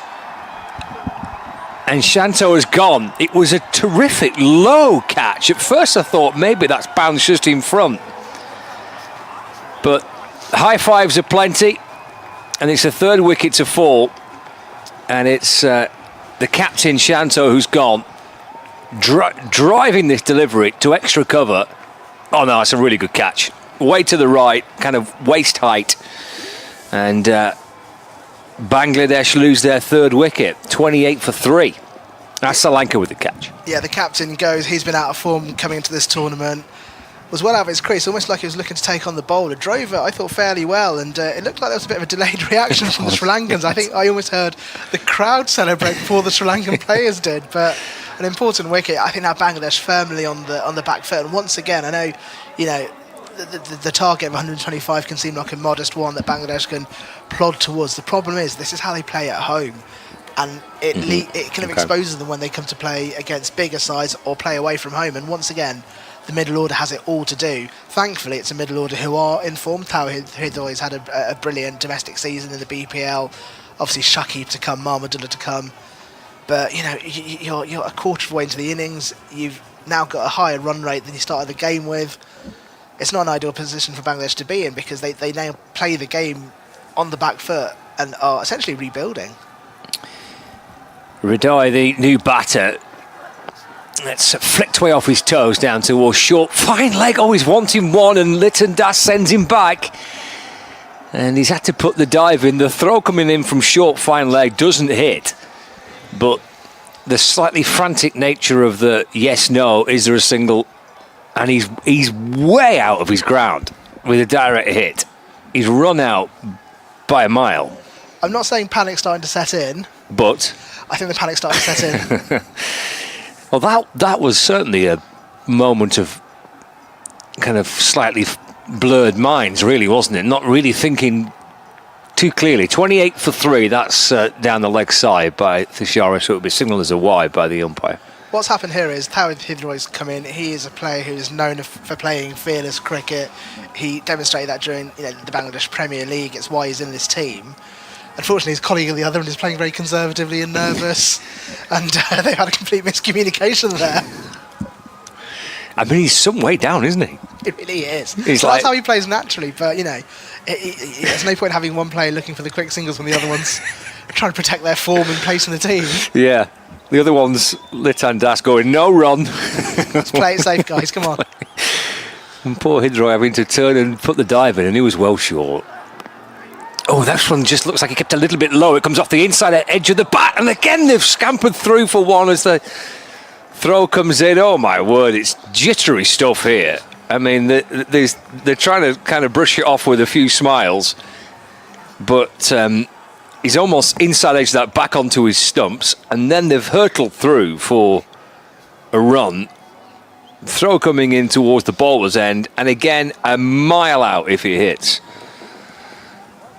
Yeah, it's slightly urgent from Tawhid Hridoy. He's taking the risks, but it's just not been backed up by his partner at the moment. I mean, I did say on that occasion, Litton's probably made the right call by suggesting they don't run. But yeah, hit Hridoy with some sort of urgency, which is good to see from a Bangladeshi batter. Well, he's got his run. He was keen for it. He's off the mark. He is, yeah. 30 for 3. So Yorkers, a straight ball fizzed in towards the toes of Litton, who brings his bat down. Then again, the ball deflects away down towards short fine leg, and there's no run. It's a good over this. 30 for 3. There's been a bit of all sorts, and there's been a bit of carnage, really. There's been some run out opportunities. There's been the wide. There's been the wicket. There's been a frantic single. There's been a few dot balls. There's been a bit of all sorts, really. By the end of it, I think Sri Lanka so firmly on top, and they are starting to turn the screw. I mean, if you get to the end of a T20 power play with only 30 on the board, that's poor by any measurement of the game. 30 for 3. This is the final ball of that power play. In comparison, Sri Lanka were 52 for 2. The Shara bowls, nicely played. It's a gorgeous looking shot. That is beautifully timed. Oh, he's got 4 through extra cover. Hasaranga almost escorting the ball to the boundary there. He was thinking of maybe putting a dive in, but then decided, you know what, I'm not going to bother. I'm just going to let it go. It was a lovely shot.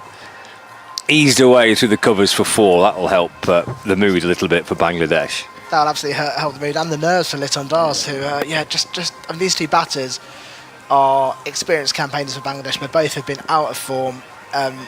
The selectors were very honest about selecting Liton Das. They were like, look, he is out of form, but we either go with him or someone who's super inexperienced. And I mean, that's not the most flattering description to have from your own board in a press conference.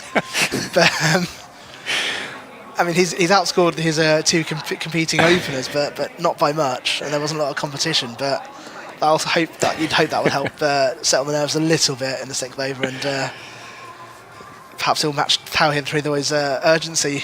So Liton Das, we're going to go with you because we don't like the look of the others. It literally was that. It was it was either Liton or someone who's far more inexperienced. Well, he's got bags of experience, there's no doubt about that. He's played 200 T20 matches in his career, 82 international T20 matches, and they need him now because there's a little bit of a wobble on here. 6 overs gone, that's the power play done, so 34 for 3. Hasaranga comes into the attack and bowls, and Hridoy just clips this ball away off his pads out towards square leg for another run, so he doubles his total. He moves on to 2. 35 for 3 Bangladesh, target of 125. We've been of the opinion that it feels like quite a good pitch, and that's what we were being told at the toss, but it's not worked out that way.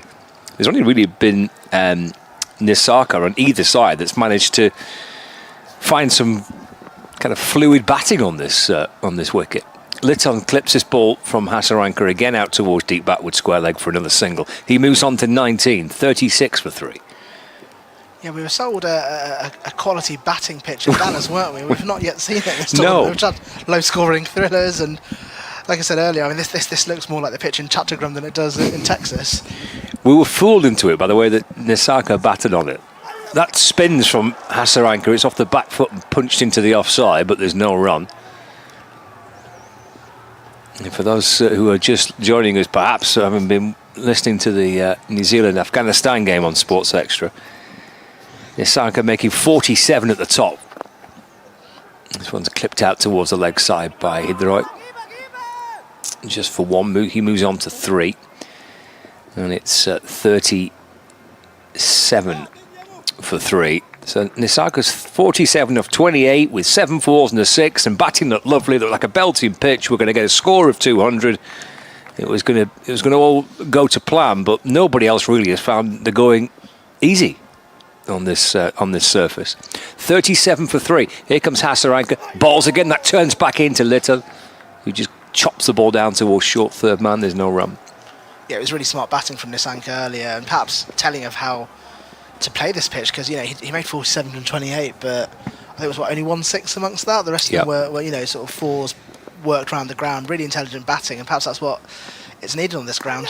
Again, that spins back in, and again Liton's grateful for a thick inside edge to keep that ball from spinning back and crashing onto his stumps. Hasaranga twice in that over has got the ball to spin right back into Liton Das, who's grateful that his bat's quite thick. He's got some wood on it. Just about. Goodness. Just about. Nervy stuff from Liton Das still. Now I wonder if you're in the Bangladesh dressing room, do you start to wonder whether you tinker with the batting lineup? I've seen Shakib padded up, so naturally you think he would come out next, but with that run rate required run rate increasing a little bit, do you go, right, let's add out Mahmudullah, or even Rishad, who was saying a little bit earlier, just to sort of pinch hit for a few overs and just wrestle control back? Because the way these two are playing, just nerves are showing, and neither looking settled particularly. They faced 16 and 13 balls respectively. 13. Well, Chandler, Liton for 16 balls and Howard 5, but neither looking like batters who are getting set anytime soon. Yeah, and maybe with someone like Rishad Hasan, because he's had such a good game, he's obviously bowled beautifully. Sometimes it can work like that, can't it? If it's your game, it's your game, and maybe we could see just a little bit of tinkering with the batting line, because at the minute Bangladesh are just are wobbling here and are not really going anywhere. just almost kind of surviving a little bit. Yeah, it's conservative one-day batting in a T20 match, isn't it, at the moment? Pathirana coming into the attack. Oh, goodness me, that's a wide ball. And called a wide. It just about kind of landed on the cut pitch, really. The keeper does well. He's taken it away to his right, kind of 4 or 5 paces, almost in front of that kind of wide slip fielder. Bit of a loosener, we'll call that, maybe. A bit of a warm-up early in the evening here in Dallas. It's a 38 for 3. Target of 125 for Bangladesh. This is the 8th over of their innings. So plenty of time. It's defended by Hridoy. Again, that almost, the way he played it feels like maybe that just kept a little low. Kind of skidded through to him, maybe. Yeah, he's got a very slingy action, hasn't he? Sort of almost flicks it into the batter and yeah, sort of pins the Towers trainer's crease. Yeah, jabbing the bat down, keeping the ball out. Slinging action. Right on off stump. 38 for 3. You can do nothing more, Hridoy, than just defend that, really, in truth. That's flashed away towards the leg side. That's a lovely looking shot. Out towards the deep mid-wicket boundary. Pushed away from the rope. And they'll hurry back. And they've run 3, so it's good running. 41 for 3 now in the 8th. Good response from Towhid Hridoy, though. More or less the same sort of ball, but this time gets it away. Unlucky not to make a boundary due to some excellent fielding, but yeah, good running from Bangladesh there. It looks like Litton's warms his muscles up and is now matching Hridoy between the wickets. Well, he's going to have to get a bit of a riddle on, isn't he? Because he's quick, isn't he? He's keen to get going. He's keen to run. 41 for 3. Letton back on strike. Just off the front foot. He's wanted a single. This time he's been sent back. There's a big cry of no from the non-striker's end. He quickly turned and got back in. 41 for 3. It's a bit on the edge, is this, at the minute? It is, isn't it? The thing is, Bangladesh could run this target down. Yeah, they could run this. I could describe it as one-day cricket in T20. 125. You could score 5, 6 and over here and there. Is that going to cut it against South Africa later on in this tournament? Probably not. Driven down the ground this time by Letton. He moves up to 20. 42 for 3. Is there an element first that perhaps later in the tournament, potentially from a Bangladesh point of view, if they do progress, that can be worked upon? It's about, you can understand the mentality. It's about making sure they win the match, isn't it? That has been the mentality, and it's problematic because what happens is they have teams tour them, they play spinning pitches, they ground them down, bowl them up for low scores, and then knock off the runs in a very one-day format style. What they don't have regularly in Bangladesh is 180 plus scores, 200 scores, and then boundaries to win the game. That'd be another wide as well from Pathirana. It's slinging action right over the wicket, and he's slinging it down, and it starts wide and gets wider. 43 for 3. And the reason it's problematic is as T20 cricket develops and the brand becomes high scoring and pacey and entertaining, Bangladesh are simply being left behind because you can't expect to tour overseas and play this kind of conservative one-day brand of cricket in T20 cricket when everyone is clearing boundaries for fun. 43 for 3. There's no boundaries being cleared at the minute. It's just slightly frantic ones with a bit of frazzled thinking at times. Hridoy clips his next delivery through the leg side, and this time Hasaranga does manage to catch up with the ball and does put the dive in. He's done well, actually. He's shifted across the ground quickly there, the skipper. Scoops the ball back, sends the throw in over the stumps, and they've run back for 2. 45 for 3. Yeah, some great running from the Sri Lankan fielders because there just seems to still seem to be a bit of move. The ball moves quickly through the outfield. It's not like it's slowed down completely. There's a bit of frustration from Hridoy as the ball didn't make it all the way to the boundary, but they're cutting off those fours, and Bangladesh are having to run a lot to make their runs here. 45 for 3. Final ball of the 8th. Punched down the ground by Hridoy. Lovely shot, timed all the way for 4. Straight drive. One of the better shots we've seen of the evening, actually. They're edging towards the 50 mark. It's the end of the 8th over. Pathirana's first overs, in the end, gone for 12. 49 for 3 after 8. Target of 125 to win the match. Yeah, they've had to work hard for their runs in that over, and I think that boundary of the final ball will be welcome relief to Bangladesh, will help the run rate a little bit, it will settle Hridoy's nerves a little bit as well. He's on 12 from 9 balls, so he's just starting to sort of settle in a little bit and click through the gears a bit. Bangladesh still a lot to do in this game if they're looking to get to that target. It's now, still probably just under, I think, 7 and over required. So manageable run rate, but if they're not careful, if the wickets fall, Bangladesh could find themselves in a very sticky situation if they're not careful here. One thing that Bangladesh did well with the ball was use their spin as well in the kind of the middle section of the match. Hasaranga is going to send down his second over of the evening. He's got a slip in place. Litton Das gets on the front foot and works the ball away to the leg side for 1 run. That brings up the 50 for Bangladesh. 50 for 3. Start of the 9th over. Hasaranga twirls his way back in, bowls again. Hridoy shuffling back, nudging the ball to the leg side. Through for 1. The calling between the wickets was a little clearer at that time. There was definitely a loud no for the second. I think that's good. It's a good step in the right direction. There's been a bit of confusion between these two so far. Ironically, that time it was Tawhid Hridoy with his hands in the air screaming no, as Litton Das was eager for a second. 51 for 3.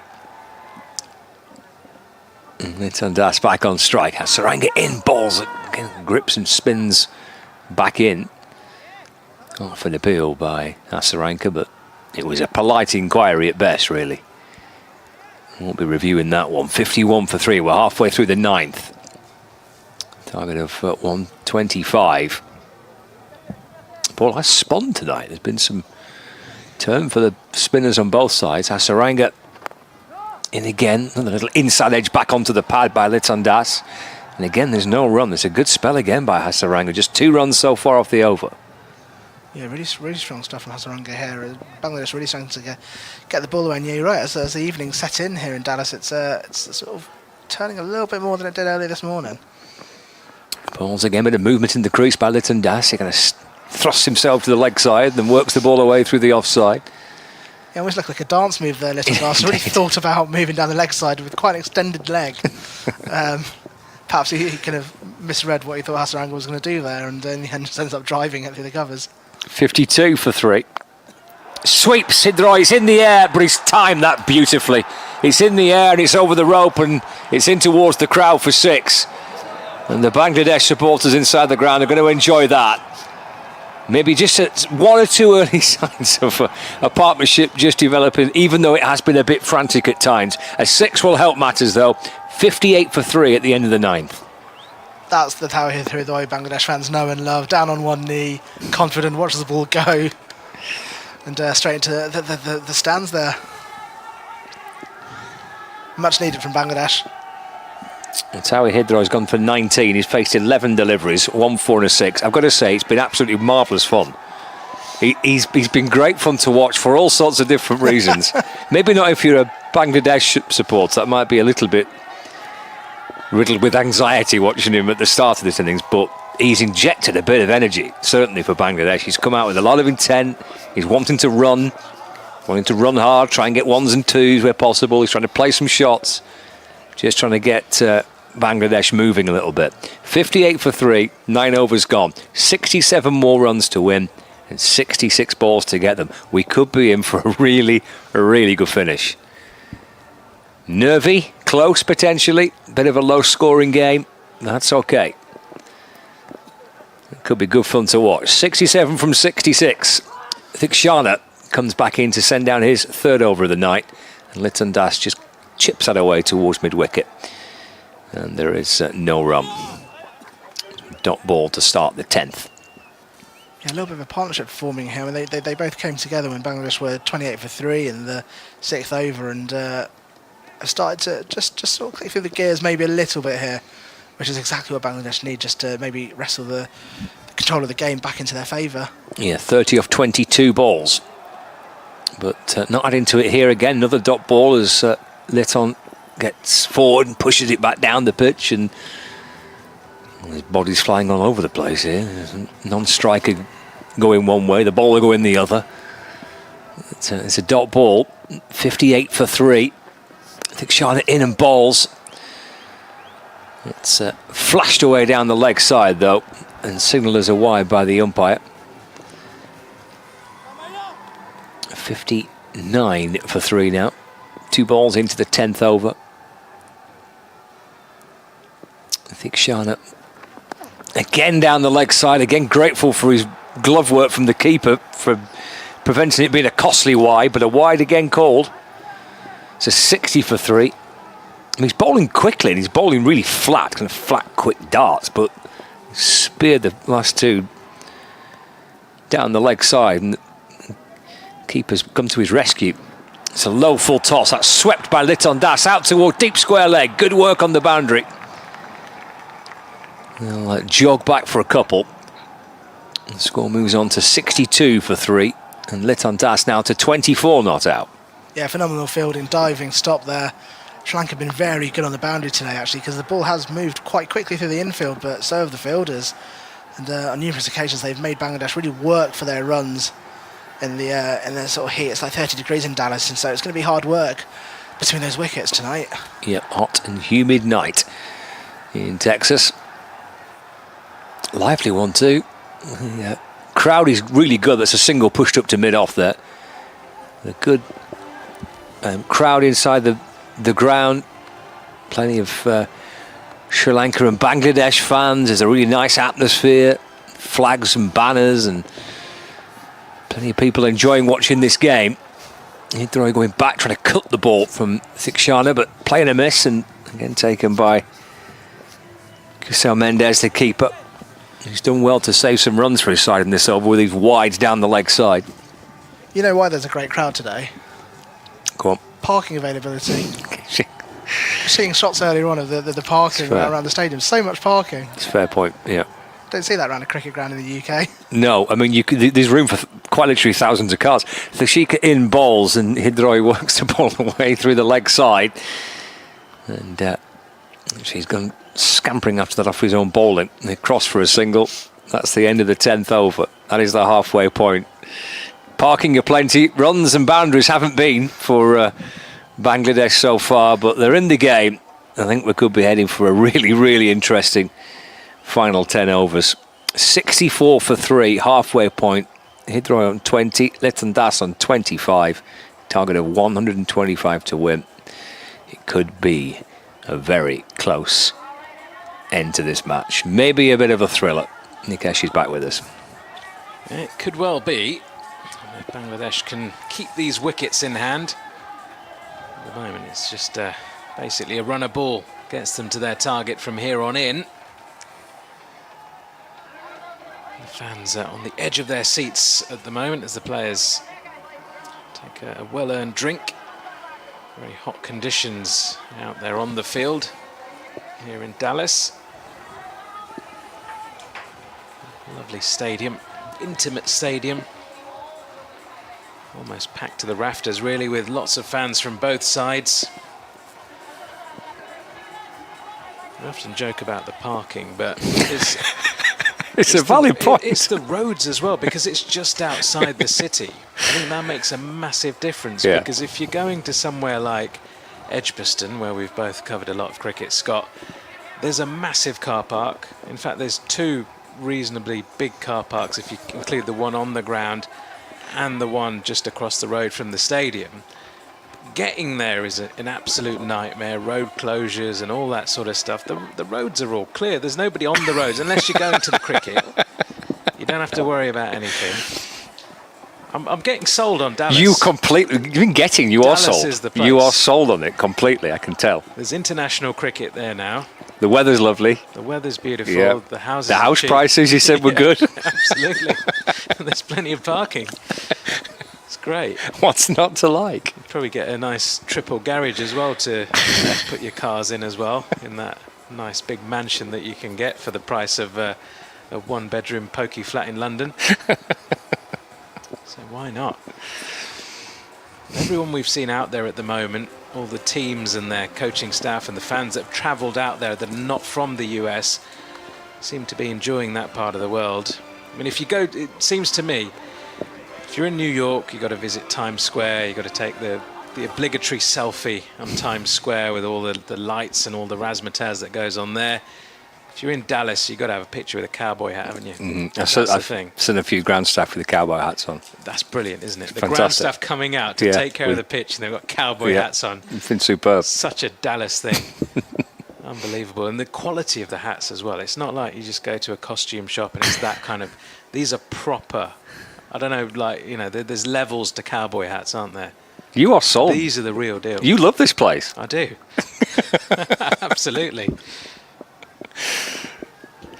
Don't blame me. Move out to Dallas permanently, I reckon. If they can keep international cricket there, keep Major League cricket going, why not?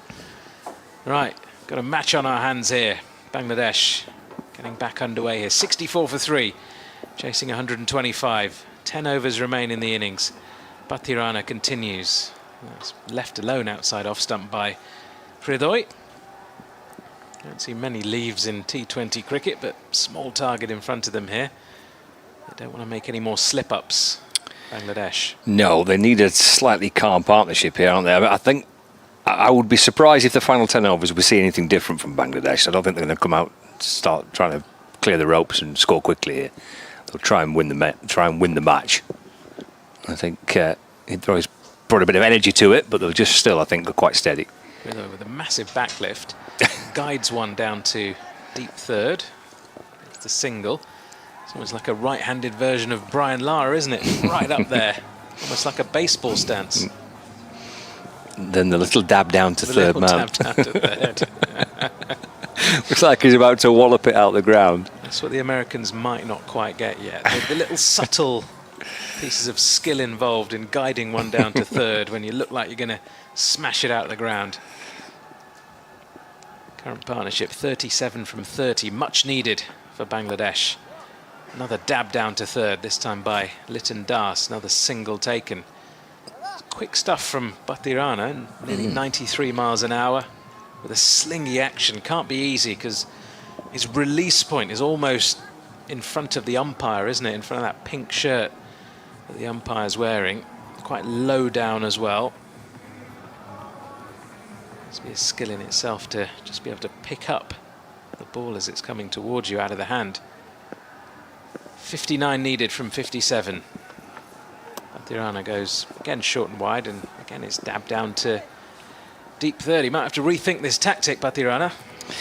Yeah, this is what I kind of thought we'd see here in this partnership. I think Hridoy's injectors of some energy into the innings and quite a bit of fun along the way. He's been good to watch, but I don't think Bangladesh will change their approach here. They've just run the ball down to third man for 3 singles in the over so far. They'll just try and go steady. They'll just try and find this partnership to try and build on, try and win the game. Short delivery into the body. That's been pulled away out towards deep mid-wicket. I think that's gone all the way for 6 as well. It has. There was no fielder stationed on that part of the boundary, so pretty low-risk shot. Pathirana all of a sudden becoming a little bit too predictable there, just trying to correct his line after being dabbed down to deep third 3 times in the over. Goes straight but still short. It's a lovely shot from Liton Das. It is. It tells you quite a bit about the pitch at the minute as well, doesn't it? He's had so much time to play that. He's in position really early. I mean, it's a very, very good pull shot for 6 out to square leg, but loads of time to play it. 73 for 3 now, Bangladesh. Last ball of this Pathirana over is full and wide of off stump. It's been gently driven to short extra cover for no run. Liton examines his bat, making sure that there's no cracks. I think that one came off the toe end of the bat. 11 overs gone. Bangladesh 73 for 3. They need another 52 to win from the final 9 overs. When you say it like that, Scott, in the context of modern day T20 cricket, it's a walk in the park, isn't it? And yeah. You look at the win predictor as well. Bangladesh are 96% at the moment. but it just doesn't feel like that, does it, at the moment? Well, it should be, shouldn't it? With 3 wickets down at this point, it should be an absolute kind of cruise control, really, shouldn't it, for Bangladesh? But it's not been that type of performance so far. But this has been the first real partnership, isn't it, now, that we've seen that's looked, after a bit of a frantic start. This has been the first partnership so far in this innings for Bangladesh that's looked pretty assured. Yep, 45 from 34 as Hasaranga continues, and that's been slog swept. That's gone for 6 as well. Out towards the crowd, beyond the deep mid-wicket boundary. Runs starting to flow for Bangladesh, and the Tigers are roaring in the stands. Picked it then, didn't he? Hridoy, he's seen a couple that have gripped and spun back into Liton Das in particular, who's been a bit fortunate to find the inside edge of that on a couple of occasions. On that occasion, I'm going to get my foot down the pitch and meet it at the pitch of the ball and play with the spin. Good shot for 6. 46 needed from 53. Make that 40 from 52. Another one sails into the crowd. This one a little bit squarer. Some awesome hitting from Hridoy at the moment. He's just picking that length beautifully. It was another floaty delivery from Hasaranga. It's gone 88 metres. It's a really clever piece of batting, isn't it? Because he's risk-free, mainly. There's nobody out there. He's playing with the spin. Another one floated up, this time over the offside. It goes for 6, out towards deep extra cover. Catches dropped in the crowd. That's 3 sixes in a row for Dawid Hridoy, and I mean, that could really have broken the back of this chase. 34 now needed from 51. The Bangladesh fans already celebrating. That feels like it's kind of sucked out any kind of possibility of jeopardy, hasn't it, really? And potentially sucked out quite a bit of energy from Sri Lanka. Hasaranga wraps him on the pads. Big shout for LBW. He's, I think, immediately gone upstairs for the review. He has. Paul Rifle not interested at all. And immediately the captain goes upstairs and says, I want to have a look at this. It looked pretty straight. Whether or not it was sliding just down the leg side with the angle into the right-hander, we'll have to wait and see. He couldn't resist going for it again, though, could he? He's just hit 3 sixes. Beautiful shots. 2 to mid-wicket, 1 over long off, but couldn't resist going for another. And this ball was slightly fuller, wasn't it, as well? Just rushing him. Doesn't appear to be any bet. Can we go to ultra edge, please? So it doesn't look like there's any bat, as you heard the umpire say there. Yeah. Okay. Having a look at ultra edge now. There's a clear gap between bat and ball. Umpire's call going for. Keep rolling. Yeah, I'm satisfied. There's no bat involved. Umpire's call clipping leg stump, maybe. Yeah, something like that. I think it might be a little bit better than that for Sri Lanka looking at that first replay, but wait for ball tracking. I just love how he couldn't resist going for another one. Looking for a 4th on the spin. Ball tracking coming up. Here we go, ball tracking coming up. Oh, yeah, it's straightened a bit, hasn't it? Looks plumb, doesn't it? It's straightened a bit, is that? Yeah. Here we go, Oh, yeah, it has, hitting middle, 2/3 of the way up, so a really good review from Wanindu Hasaranga. Not a great decision on the face of it from umpire Paul Rifle on field. When you see it straight on like that, that's straightened up pretty sharply, hasn't it? He's got the best view in the house, Paul Rifle. Yeah. But, the right decision made in the end. This is why we have DRS, isn't it? Unless you thought he's just got a little bit of a nick on it, I don't know. But looking at it straight on from right behind the bowler's arm on that replay that we saw then for the first time when they had the ball tracking technology, as soon as it pitched, it was halfway up middle stump, wasn't it? Yeah, it was absolutely. It was not a great call, that really. No, just caught off guard there, Paul Rifle. So 3 sixes in a row, and then he's got to make his way back, Hridoy. It's a really entertaining 40 from just 20 balls, but once again, Bangladesh, they don't like doing things the easy way, do they? They're 91 for 4. They still need just 34 from 50. Shakib's at the crease. Should be quite straightforward, but another wicket or 2 here added to the score, and you just never know. No, and maybe he just got a little bit giddy. He's hit the first 3 for 6, and he's gone for that same shot again, that kind of slog sweep, but the ball wasn't quite there to hit it on that occasion. Hasaranga round the wicket to the left-handed Shakib, who gets off the mark with a drive down to long on. There's a slip in place as well for the new batter. And it's hard to be too critical, isn't it? Because he's hit the 3 previous balls beautifully, timed them really well for 6. You could potentially say, look, the smarter cricket is just to try and nudge it around, keep the score ticking over, be grateful, be happy with what you've got so far from that over. But he's backed himself to play the shot. Didn't work out. It's the way of the modern T20 batter, isn't it? That one spins back into Litton Das. It's defended away for no run. So 12 overs gone. Bangladesh 92 for 4. 33 more needed from 48 balls. And Litton Das with a job now, I think, just to bat through to the conclusion. Let everybody else play the shots. Just needs to see it through. He's 32 from 30 at the moment. 2 boundaries and a 6 for him. So it's not been an eye-catching innings, but a very useful one in that partnership with Hridoy, who made 40 from 20. Yeah, it's a bit old-fashioned, isn't it? But it's almost a little bit like the anchor role in the side. Litton Das bats for the majority of the match now. Bangladesh win, so it's maybe that kind of approach. Pathirana continues with slingy action on the leg stump of Shakib, who flicks away down towards long leg for a single. 32 needed from 47. Lots of pressure on Wanindu Hasaranga out there, the captain of Sri Lanka. Made the breakthrough with the ball. Now it's to juggle his bowlers and his field to try and get 1 or 2 more. Pathirana at the top of his mark. Chance of Bangladesh in the crowd. This is driven by Litton Das straight to mid-on. Throw comes in and hits the stumps. Isn't going to be an overthrow. There's a couple of things here, isn't there? When this slinging action, as you mentioned, Nikesh, where the height and the angle in which he's releasing the ball from is really awkward for the batter. Then you watch his approach. He almost looks like he's about to fall over.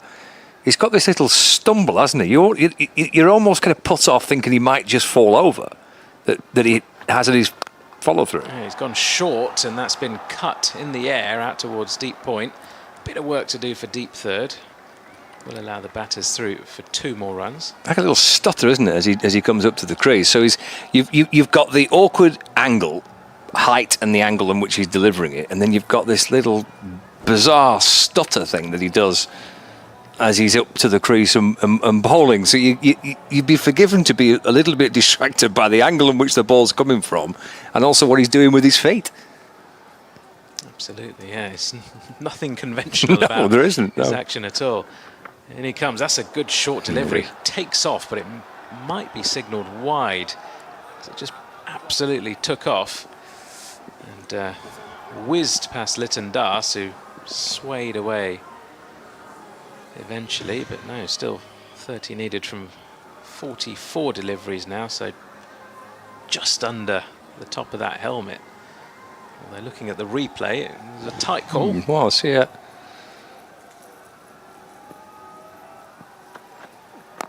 That's a full one. That's nearly dragged onto the stumps by Litton Das. It's off the face of the bat, but played it with soft hands and an angled bat. The ball bouncing quite close to the off stump. Maybe just got away with one. As a young bowler, it's always fun to sort of imitate your heroes, isn't it? When you're growing up, we've all done it. All sort of imitated different actions, especially unique actions, but to actually make it as a professional for 2 players in this Sri Lankan World Cup side with a sort of cloned action of Lasith Malinga is quite something. That's a slower ball to finish off the over. That's left alone by Litton Das outside off stump. So 13 overs gone. Bangladesh still need 30 to win from the final 7 overs of the innings, 6 wickets in hand. Any particular favourites of yours growing up? You know who I tried to copy? Angus Fraser. With it's almost like 90-degree run-up. I did, yeah. I've had a go at that. It's not easy, is it? No, that's when I was a kid growing up and I was rubbish at batting. I couldn't bat, but I wasn't too bad at bowling. And yeah, Angus Fraser. I mean, looking back now, of all the options to pick, perhaps not the sexiest, was it? You might, yeah. I mean, somebody like a Michael Holding a nice smooth kind of approach to the crease and a silky action. Yeah, no, Angus Fraser.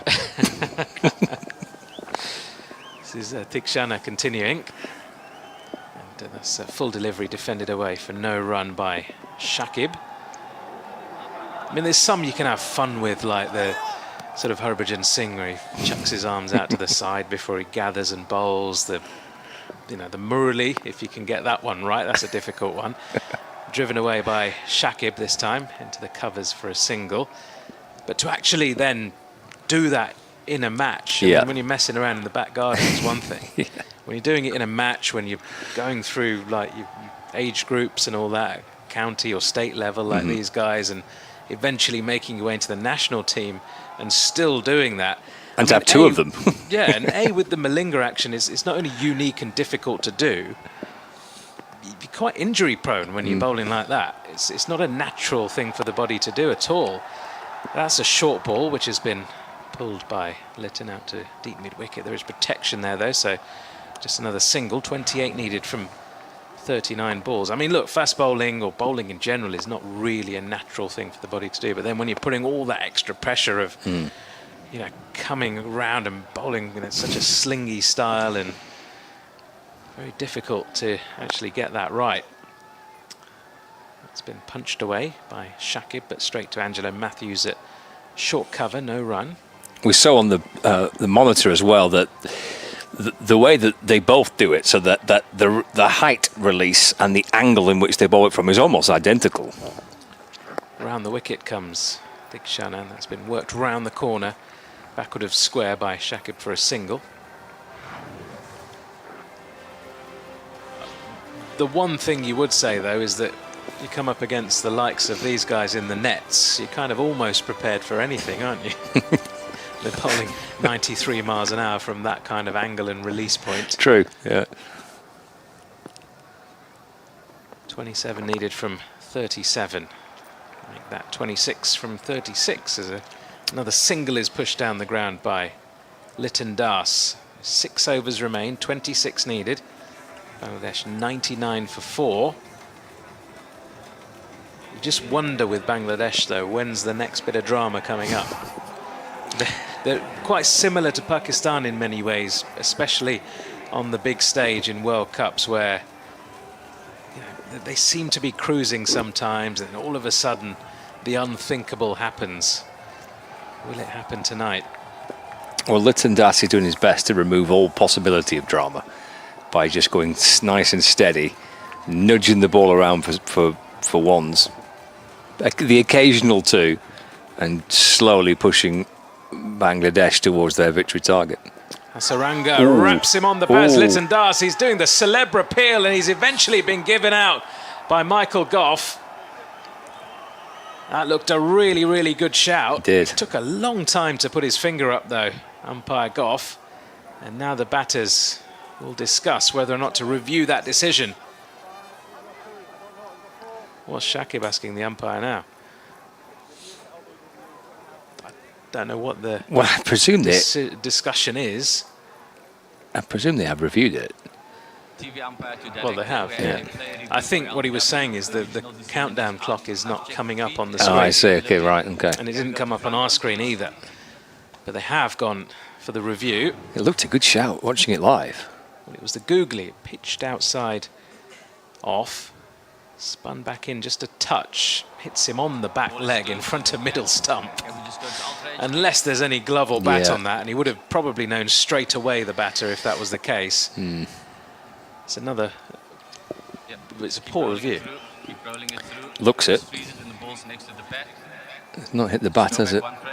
It's kind of brushed near the glove, looking at it from the front on replay, but I don't think it's going to...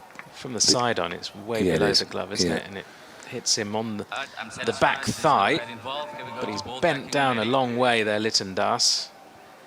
And ball tracking is coming up. pitching outside off, impact in line. And Another one. wickets Hitting middle stump, so you can understand the celeb appeal there from Wanindu Hasaranga. Looked pretty plumb when we saw it first time round. It was pretty plumb. And there you go, there's the potential drama. Litton Das gone for a well-played 36. It was not a typical modern-day T20 innings, 36 from 38, but he did a job for his side in a low-scoring match. He's taken them into a good position here. They need still just 26 from 35. They've got 5 wickets in hand. They've got Shakib Al-Hasan at the crease. So much experience, and bags more experience striding in to join him in the form of Mahmudullah. You're a brave cricketer to ask for a review when Michael Goff's giving you out. He doesn't get many wrong, does he? No. And he's got that one spot on. Just took his time, had a little think about it, didn't he? I suppose maybe height was the only issue, because it was quite close to the top of middle stump where it was hitting, but comfortably out still.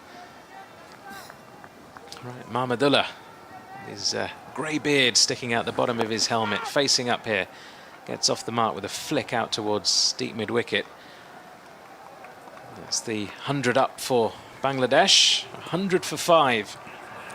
The 15th over. Hasaranga's bowled well, hasn't he? He's been a real threat. He's gone for 32. He's picked up 2 wickets, but he's got the ball to spin.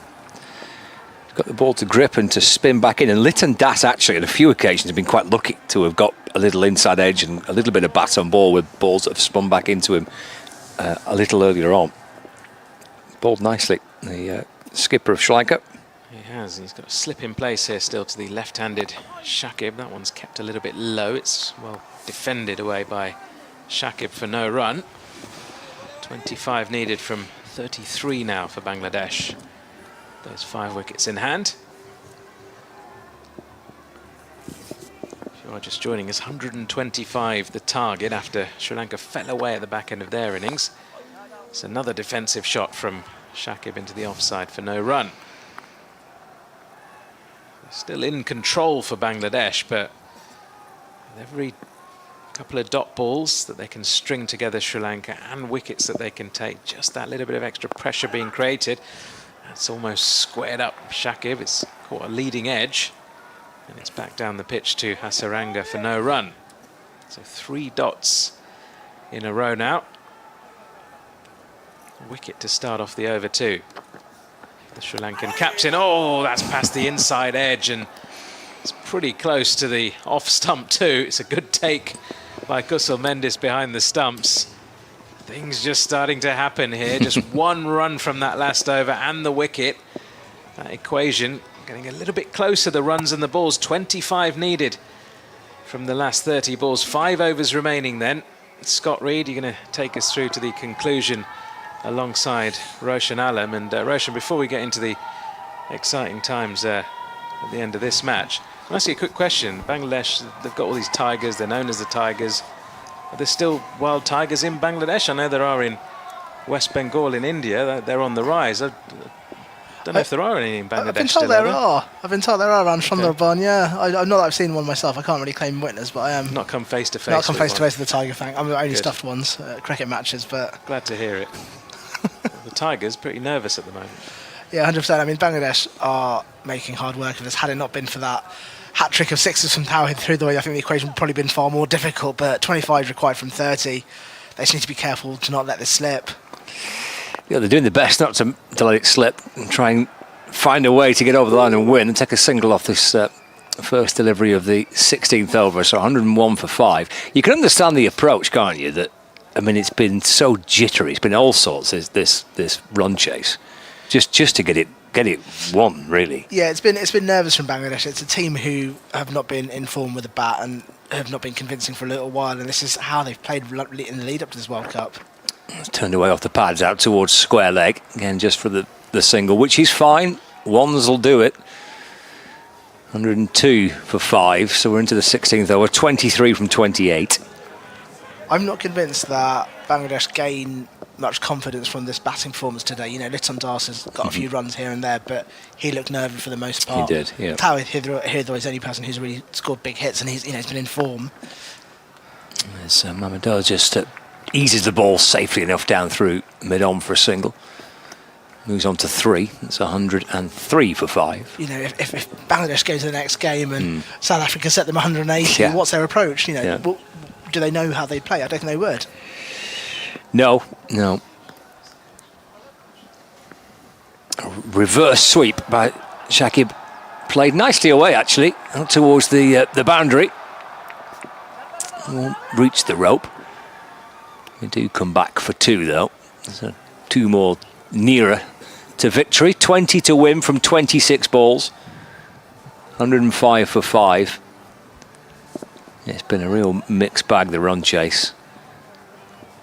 It'd be great to see Bangladesh now, just a little bit of commitment, go, right, let's try and finish this off in a couple of overs. Let's really just hit, think about run rate, hit the gas. But I don't think that's going to happen. Just from around the wicket balls, that's worked away back with a square in the leg side for another run. No, it just feels like there've been one too many nervous moments. There's been too much anxiety involved in the run chase that you just get the impression that they just want to just nudge it around and win the match and then kind of regroup from there. And that's how they've played leading into this World Cup. They'll get the occasional win, but they'll lose the series, and they've done that. They've got wins against Sri Lanka, against England. That could be wide from De Silva. It is. From around the wicket to Mahmudullah. 2 wide, called a wide by the umpire. 18 to win from 25. So the equation just too close for comfort, I think. It's clipped out through mid-wicket this time. Ball bouncing and bobbling away out towards the edge of the circle. Mahmudullah gets a single, and he's pinched the strike. He has, yeah. It's the final ball of the over. So Mahmudullah on 4, Shakib on 8. 4 overs remain, 17 runs needed, 24 balls left. And it is kind of slowly edging towards the finishing line. We did have some fireworks. We had some fun. When Tawhid Hridoy was batting, he was brilliant to watch for all sorts of different reasons. Made 40 from 20 balls with a 4 and 4 sixes, with some run-out moments in the middle of it. Yeah. I mean, it was crazy, but it was great fun. He certainly injected some energy.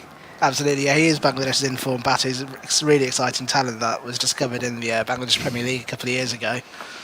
17 to win from 24, make that 16 from 23 now. That's thumped down the ground for a single as we start the 17th over. I think Bangladesh now will look at that top order and start to panic and go, actually, what do we do here? Do we persist with the same players? Do we sacrifice our power play knowing we're going to lose a few wickets and not make many runs? Or do they start to tinker mid-tournament? This will be the criticism of the team. This is stuff they should have thought about in the months leading up to the tournament, not getting to the situation where you're 3 down for 6 runs or so. 16 from 23, that's uppercut down to third man, it's caught. That's a brilliant catch. And Shakib Al-Hassan stands there almost in disbelief that 1, it's carried that far, and 2, the catch hasn't been spilt. Brilliant diving catch on the third man boundary. And Shakib has to go. Bangladesh lose their 7th wicket, still needing 16 runs to win, mind you. A bit of a nothing shot from Shakib. Sort of had absolutely no awareness of what was around him and just sort of almost schoolboy cricket, just getting the bat to meet the ball there for no other reason other than getting the bat to meet the ball. And a great catch actually out of the deep. But you know what this means though? You know who's coming up to net bat next? It's our boy Rishad Hasan, I think. And he came out. I wonder why Shakib is still seemingly loitering. I think they're checking the catch. Yeah, maybe they're checking to see if it's been caught. But it looks good on the replay, doesn't it? It did look good. I think it was hands first, but yeah, Shakib is loitering and waiting around. He's got both hands to it. It's whether the ball touches the ground when he falls forward. That looks fine to me. That looks like a clean catch to me, yeah. And I'm not just saying that because I want to see Rishad Hasan bat. Well, he's had a great night, so he was brilliant with the ball. The young leg spinner, so maybe it's fitting if he does come out and knock the winning runs over. Here we go. Is it out yet? Yeah, all clear good. as day, I think, in the end. It's worth a double check because he has come a long way forward. Thikshana with the catch on the third man boundary, so he's come forward, taken the diving catch, almost like a kind of belly flop really, and his arms outstretched. He's got his fingers under the ball, but there's a possibility that when you land, maybe the ball could Slips spill. out, or finds its way between a couple of fingers, but that was impressively athletic and clean catch. So it's 109-6. Pathirana picks up his first wicket of the evening. It is Rishad who's the new batter. Young leg spinner, bowled beautifully for Bangladesh earlier in the match. And now has a chance with the bat to try and get his team to victory. And he goes for a big shot. Has he got just enough? Well, kind of. Oh, it was in the vicinity of mid-off inside the circle. It lands safe and Rishad gets through for a single. There's just something exciting about him. Like, he just plays with absolutely no inhibition. He doesn't have any of the weight that the rest of the team. Even just his stance, that slightly angled, kind of aggressive stance, like ready to almost, you sort of half expect him to tennis racket the ball away. Yeah, he's plays with a great deal of freedom, doesn't he? Yeah, it's refreshing to see in Bangladesh cricket, because I think, I think it's because he's relatively new. He doesn't have the weight or the pressure or the anxiety that maybe the squad carries. 15 from 21. It's a full ball speared in towards Mahmudullah, who clips it out towards mid-wicket, and Hasaranga scoops it up, stands there, kind of patrolling the outfield. He's looking left and right and eyeing up where his fielders are. Looks like a general in the battlefield, making sure everyone's in the right position.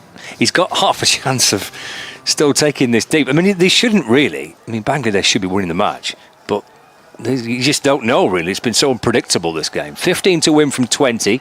Mahmudullah waits, clips his next delivery, which is full off his toes, out towards deep square leg for a single. Takes it down to 14 more required now to win.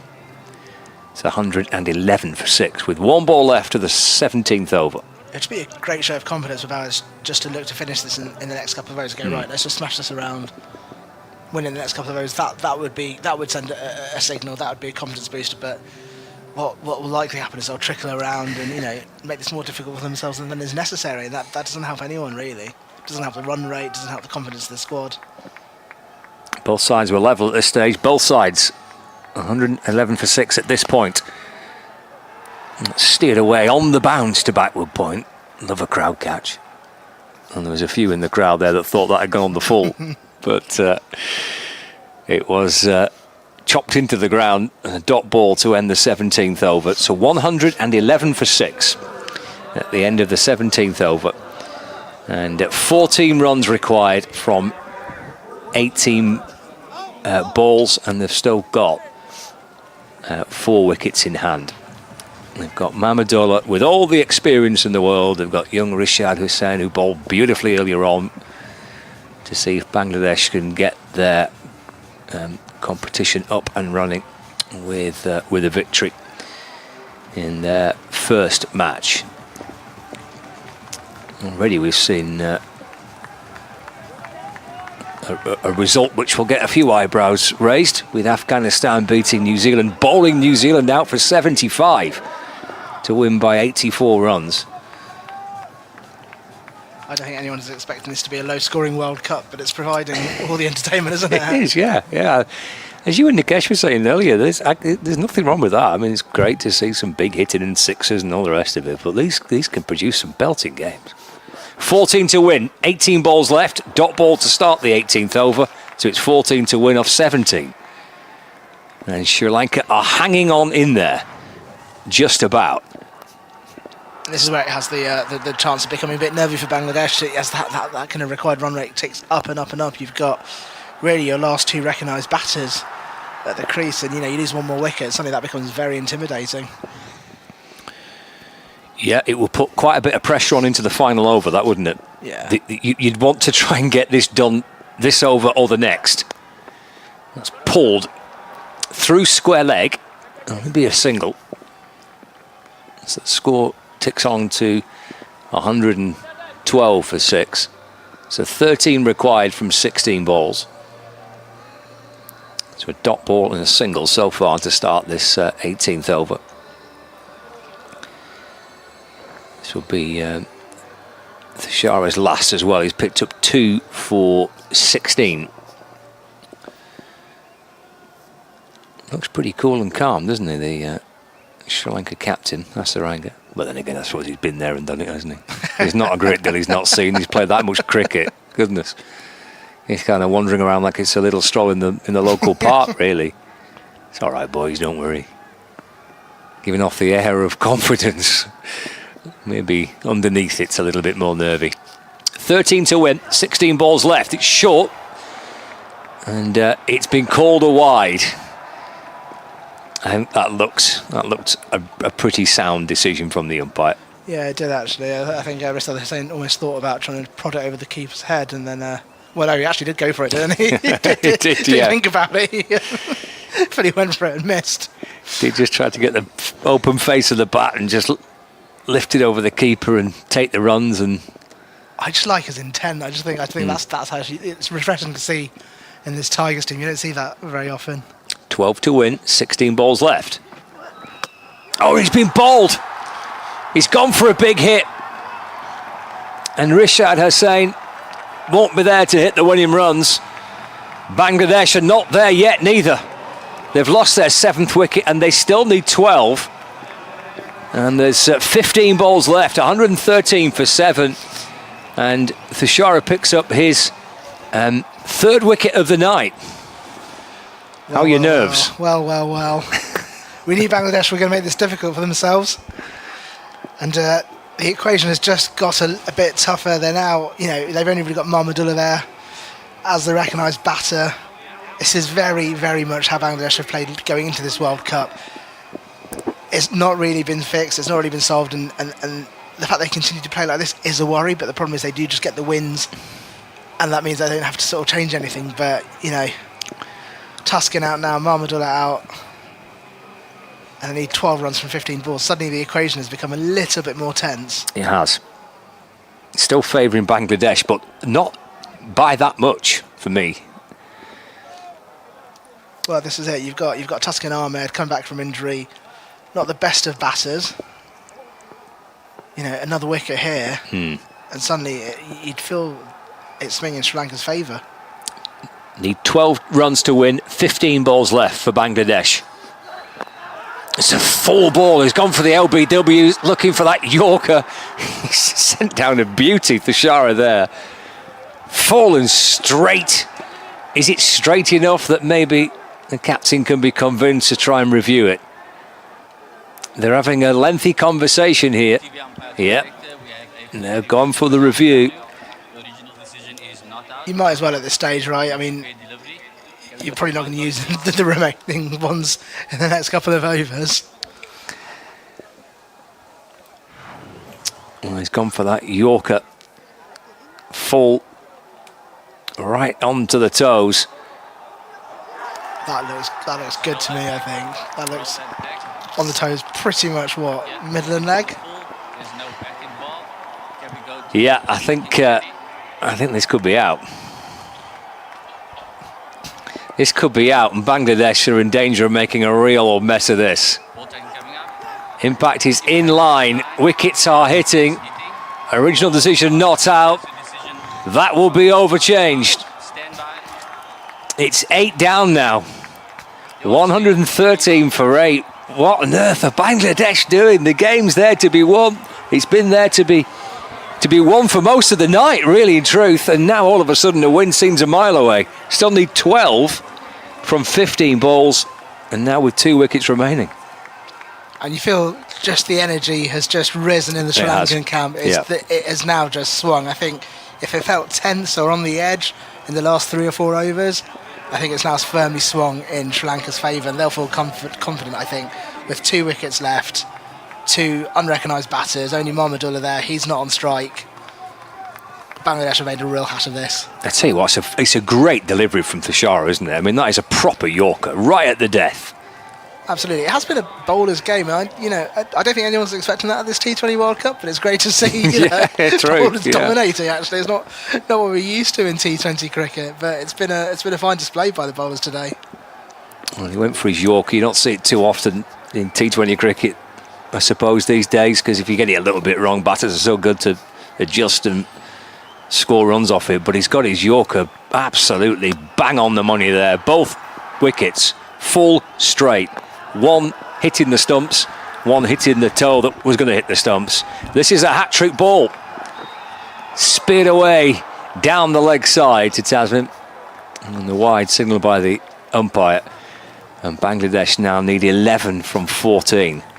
I think they'll take the run, but it does mean Tanzim still has to face 2 more balls, which I think would be the plan. Just see out this over, get Mahmudullah back on strike, and then see if he can finish the job for Bangladesh. The last recognised batter and a very experienced campaigner, Mahmudullah, saves Bangladesh on so many occasions, and once again, he's found himself in a situation where he is going to have to try and win the game for them. And would you try and win it in the next over? Do you try and... Well, he's very calm, Mahmudullah. He's very calm-minded, so you trust his decision-making.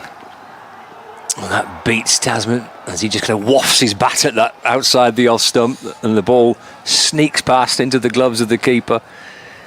And all of a sudden, we saw some glum faces in the Sri Lankan bench earlier on in the match, and it's rolled reverse now.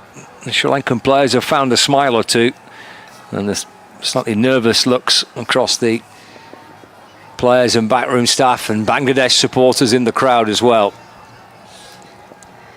That they might be, and potentially are, in danger of throwing this away. 11 to win from 13 balls. Final delivery of the 18th over coming up. 114 for 8.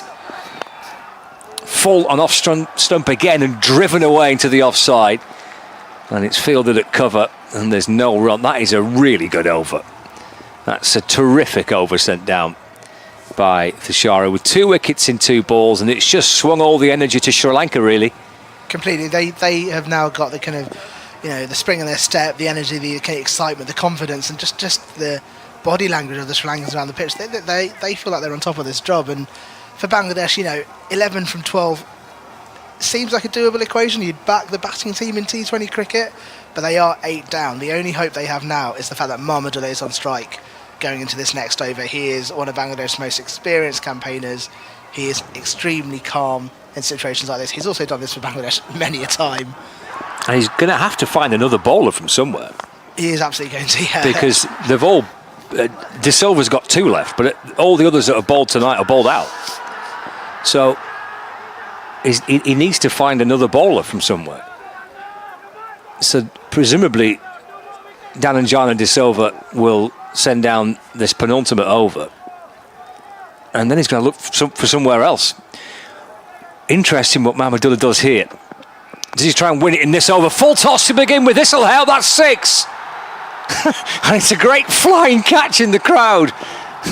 It's a brilliant catch by a Bangladesh supporter in the crowd who's gone leaping out of his seat to try and take the catch. Well, that helps. That probably swings it. That probably does it. 5 to win from 11 now. 6 off the first ball. Low full toss. And Mahmudullah for Bangladesh once again there to save the day. That's what he does best. One of the most underrated players in Bangladesh's team. He was dropped from the squad for the last World Cup, but back here, age 39, and still doing it for Bangladesh. Firm feet, just swings the bat, calm as you like, knew exactly where it was going. And this match has swung from direction to direction, continuously over by over. Once again, just back in Bangladesh's favour, you think. And Dashan Shanaka, who's not bowled all night, is now being asked to bowl the penultimate over of the innings. And Mahmudullah, with a big, juicy full toss outside the off stump, his eyes light up, and that's potentially the game for Bangladesh. 120 for 8, 5 to win from 11. And that's nudged away to mid-wicket. Well, Mahmudullah had no interest in coming back for 2. He's just jogged very calmly up towards the non-striker's end. And Tasman was racing through the first and turned and wanted to come back for 2, and he'd done all that before Mahmudullah had got in and grounded his bat. It was a very gentle jog with no intent on coming back for a second. Yeah, I'm sure I'd have preferred to have taken the second. It's gone, hang on, there's still, 4 balls left? Is it? You sure you want to be on strike? And Mahmudullah's gone, yeah, that's fine, you take it. I've just scored a hit 6. 4 to win from 10 balls. 121 for 8. It's amazing, isn't it, T20 cricket, how it can all change. All that energy, all that, the smiles and the sense of what could be for Sri Lanka, and all the sense of nerves, and oh my goodness, how on earth we made a mess of this from Bangladesh. 1 ball later, everything seems an awful lot different. 4 to win from 10 balls. Shanaka being asked to bowl the penultimate over of the innings. That's remarkable. Swing and a miss this time. Through to the keeper, there's no run. I mean, Sri Lanka have gotten themselves into a position where they've turned to a bowler who's not bowled all night to bowl probably the most important over of the innings. It's a bizarre situation to be in. Yeah, it seems a fierce miscalculation. I wonder whether Sri Lanka saw an opportunity just to turn the screw through those sort of middle overs and wrap up the game sooner, but obviously that's not backfired and they find themselves in this situation. 4 to win from 9. Taken off the pads, nicely played, out towards deep square leg. Just for a single. 3 to win from 8 now, 122 for 8. Brings Mahmudullah back on strike. He's watched a bit of chaos at the other end, hasn't he, for the last couple of overs, and just calmly waited for his chance to try and get his team to a victory. He's 14 not out from 11 balls faced. 3 runs required. Bangladesh are almost there. Well, this game has gone one way than the other. It's been not the T20 match we were expecting. When we heard what the captains were saying at the toss, we were thinking plenty of runs here tonight, but that's not turned out to be the case. 3 to win. That might change. Is that sent down? No, it's all right. It's wide, but a legitimate delivery. So, flirting with that guideline that the umpire uses to judge whether the ball was too wide or not, but left by Mahmudullah. He was half expecting, maybe hoping that the wide call would come, and it didn't. It's a 3 to win from 7 now. Final ball of this over. Fair play to Shanaka, who's not bowled all night. His first ball went for 6. He actually come back pretty well. Will he try and finish it here? He's got that look in his eye that maybe he does want to try and get it done and dusted. I'd probably prefer it to another over against De Silva, I imagine. Yep. 3 to win. Short and wide. They're wondering whether that's just come off the edge of the bat. Pleading towards the umpire for a caught behind. Mahmudullah, meanwhile, turns to the square leg umpire and questions whether that should be called a wide. Have they reviewed it? Possibly they have. Yes, they have. For a little snick behind. Mahmudullah seems slightly frustrated they can't get on with the game. I think he thinks that should be called a wide, but well, they'll have a look at all this on the replay. Here we go. Let's see what this first replay tells us. Probably not a great deal. I think that's nowhere near it. Anywhere near the bat. Hence Mahmudullah's body language being completely confused. He's nowhere near it, and this probably will be called a wide. Yeah. Looking at ultra edge now. So there's nothing on that. It's about 6 inches from the bat.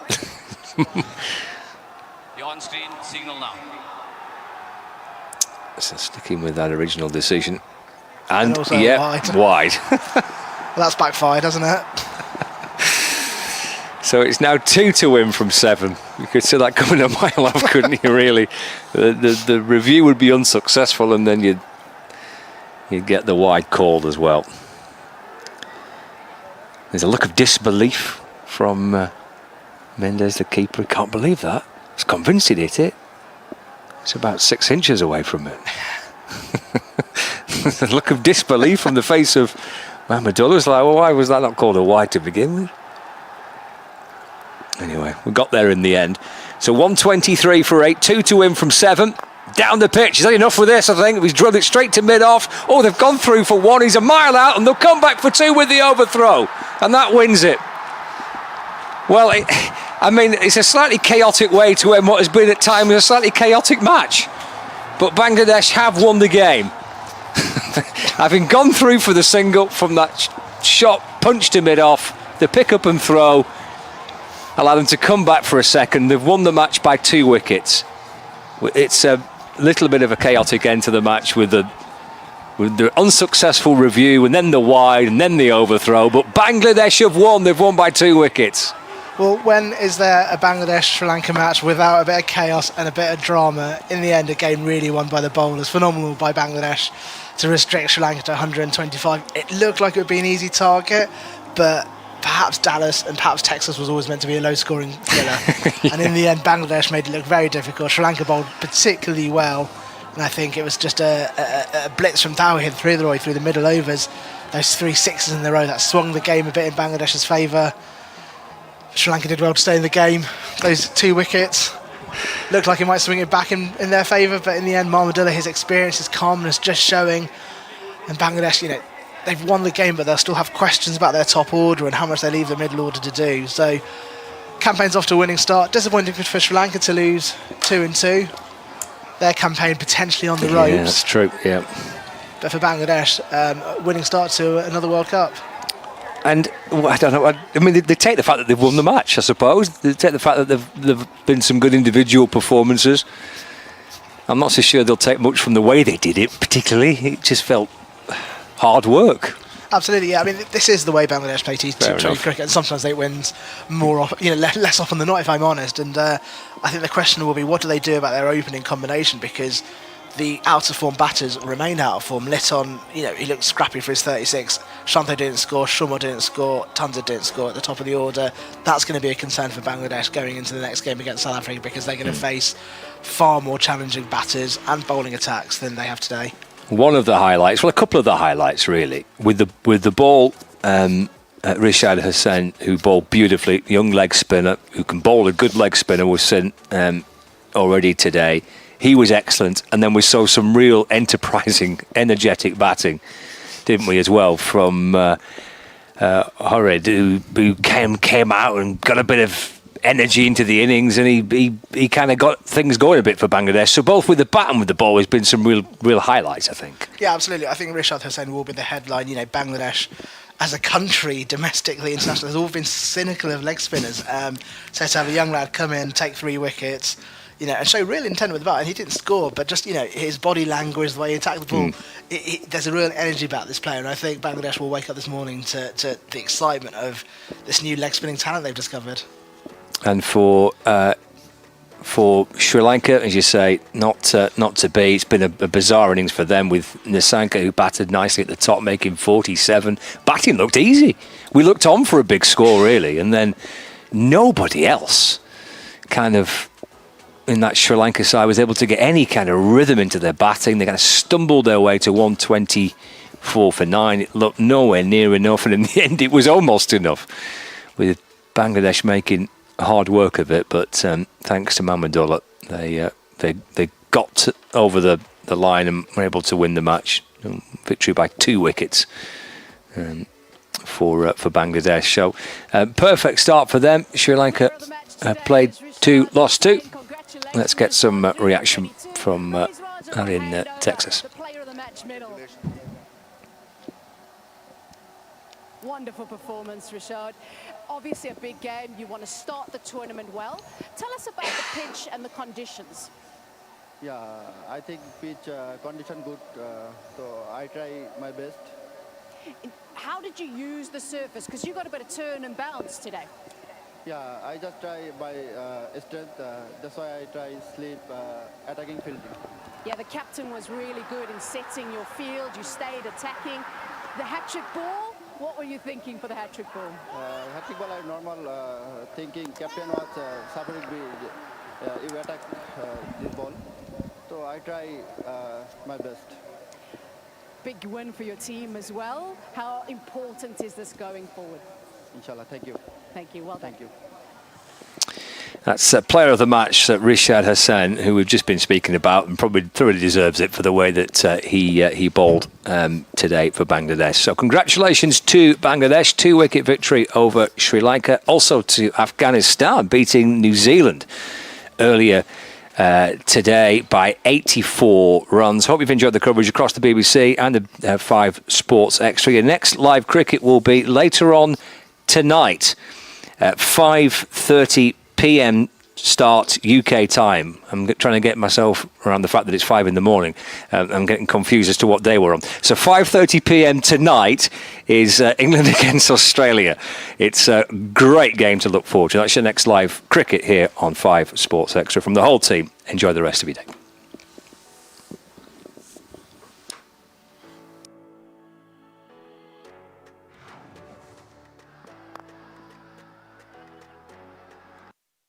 Cheers, mate.